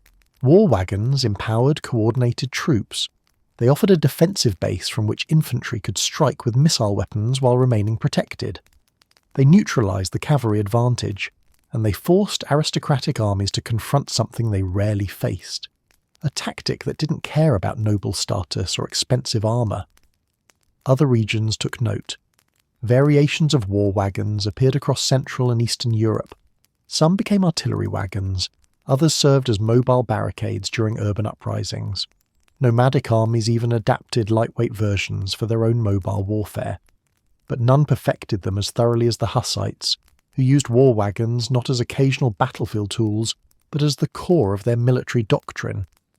War wagons also reveal something essential about medieval warfare. Innovation often came from necessity. The Hussites lacked heavy cavalry, so they reinvented infantry warfare. They lacked stone fortresses in some regions, so they built mobile ones. They lacked aristocratic armies, so they constructed a military system rooted in discipline and cooperation, rather than individual glory. Today, war wagons stand as a remarkable example of tactical evolution, proof that a wooden cart, properly reinforced and aggressively weaponized, could stand toe-to-toe with feudal knights and win. They were equal parts engineering, logistics, and defiant ingenuity. From the outside, medieval weaponry can look like a chaotic toolbox of questionable ideas. A flail that swings everywhere except where you intend. Hooks designed to unclip castles. Wagons turned into portable fortresses. Bomb ships built by men who clearly had no interest in living long, quiet lives. And of course, caltrops. The universal medieval reminder to watch your step unless you enjoy lifelong regret. The good news? You survived medieval weaponry. The bad news? Now you know what half of these things could do to you, but behind the spikes, chains, hooks, and incendiaries lies a coherent logic shaped by the world medieval people lived in. These weapons weren't random acts of creativity. They were precise responses to specific pressures, social instability, technological ceilings, battlefield evolution, resource limitations, and a cultural psychology shaped by constant threats. Medieval Europe was not a peaceful place. Power structures shifted constantly. Kingdoms fractured, merged, rebelled, and reformed. Armies weren't always neat, professional forces. They were often combinations of nobles, mercenaries, conscripts, and militias. When your enemies range from mounted knights to peasant uprisings to rival lords with slightly larger egos, versatility became essential. Weapons had to deal with unpredictability, because nothing about medieval life was predictable. Technological limitations also shaped innovation. Metallurgy improved slowly, armour became stronger gradually, and weapons evolved to match or surpass these changes. When plate armour shrugged off swords, the horseman's pick emerged to punch straight through it. When shields blocked blades, the flail was born to whip around them. When crossbows required reload time that could get you killed, repeating mechanisms were attempted, even if they occasionally jammed themselves into early retirement. Each strange weapon represents one step in a long arms race, where every improvement in defence demanded an equally inventive offence. Siege warfare added another layer of necessity. Medieval strongholds were not easy to breach. Walls could be meters thick. Gates reinforced with iron. Towers designed to rain death on anyone foolish enough to approach. So armies developed tools that targeted specific architectural weaknesses. Siege hooks pried apart loose stones. Fire arrows exploited timber defences. Hellburners weaponized the fact that many cities relied on rivers and harbours. When your opponent lived inside a stone box, you either found creative ways to open it, or burned it from the outside. Weapons also had to be practical in a world where armies were rarely uniform. A knight with a personal armoury could afford finely crafted swords and plate armour. A peasant militia could not. So weapons like billhooks, war scythes, Langsy axes and morning stars emerged from everyday tools. They were cheap, familiar, easy to manufacture, and devastating when reimagined for combat. This was not merely thriftiness, it was survival. If your army relies partly on farmers, give them weapons based on what they already know how to swing. Resource limitations played a huge role too. Not every region had access to high-quality steel or well-trained blacksmiths. Some weapons existed because they were easier to produce. Others existed because they could double as tools. The practicality of a weapon mattered just as much as its lethality. A Langsy axe could butcher a boar or an enemy. A billhook could prune trees or dismount knights. A caltrop could be made from scrap metal and still ruin a general's day. Then there is the cultural psychology of the medieval world, a society steeped in hierarchy, violence, symbolism, and fear. Weapons communicated identity. The Langsy axe tied warriors to ancestral traditions. The halberd became a symbol of disciplined infantry. The war wagon embodied collective resistance against aristocratic dominance. Even the most brutal inventions carried meaning. They represented necessity, ingenuity, defiance, or prestige. Fear, too, shaped design. A weapon didn't need to kill to be effective. It only needed to intimidate, confuse, or demoralize. A flail's unpredictable arc could panic even skilled fighters. A morning star's spike signalled immediate regret. Caltrops slowed armies not merely through injury but through hesitation. Fire weaponry created terror equal to its physical damage. Medieval warfare understood psychology instinctively. Terror was a tactic long before it had a formal name. As warfare evolved, so did strategy. The rise of gunpowder, the decline of mounted nobility, and the spread of professional armies eventually made many of these experimental weapons obsolete. Yet they remain vivid reminders of a transitional era, when weapon design existed at the intersection of tradition and innovation, desperation and creativity. Medieval people did what humans always do. They adapted their tools to their problems. Sometimes the results were elegant, sometimes less so. But always, they made sense in the world that created them. Perhaps the most important truth is this: medieval weaponry wasn't just about killing, it was about solving problems. How do you stop cavalry without cavalry? Build war wagons. How do you break armour?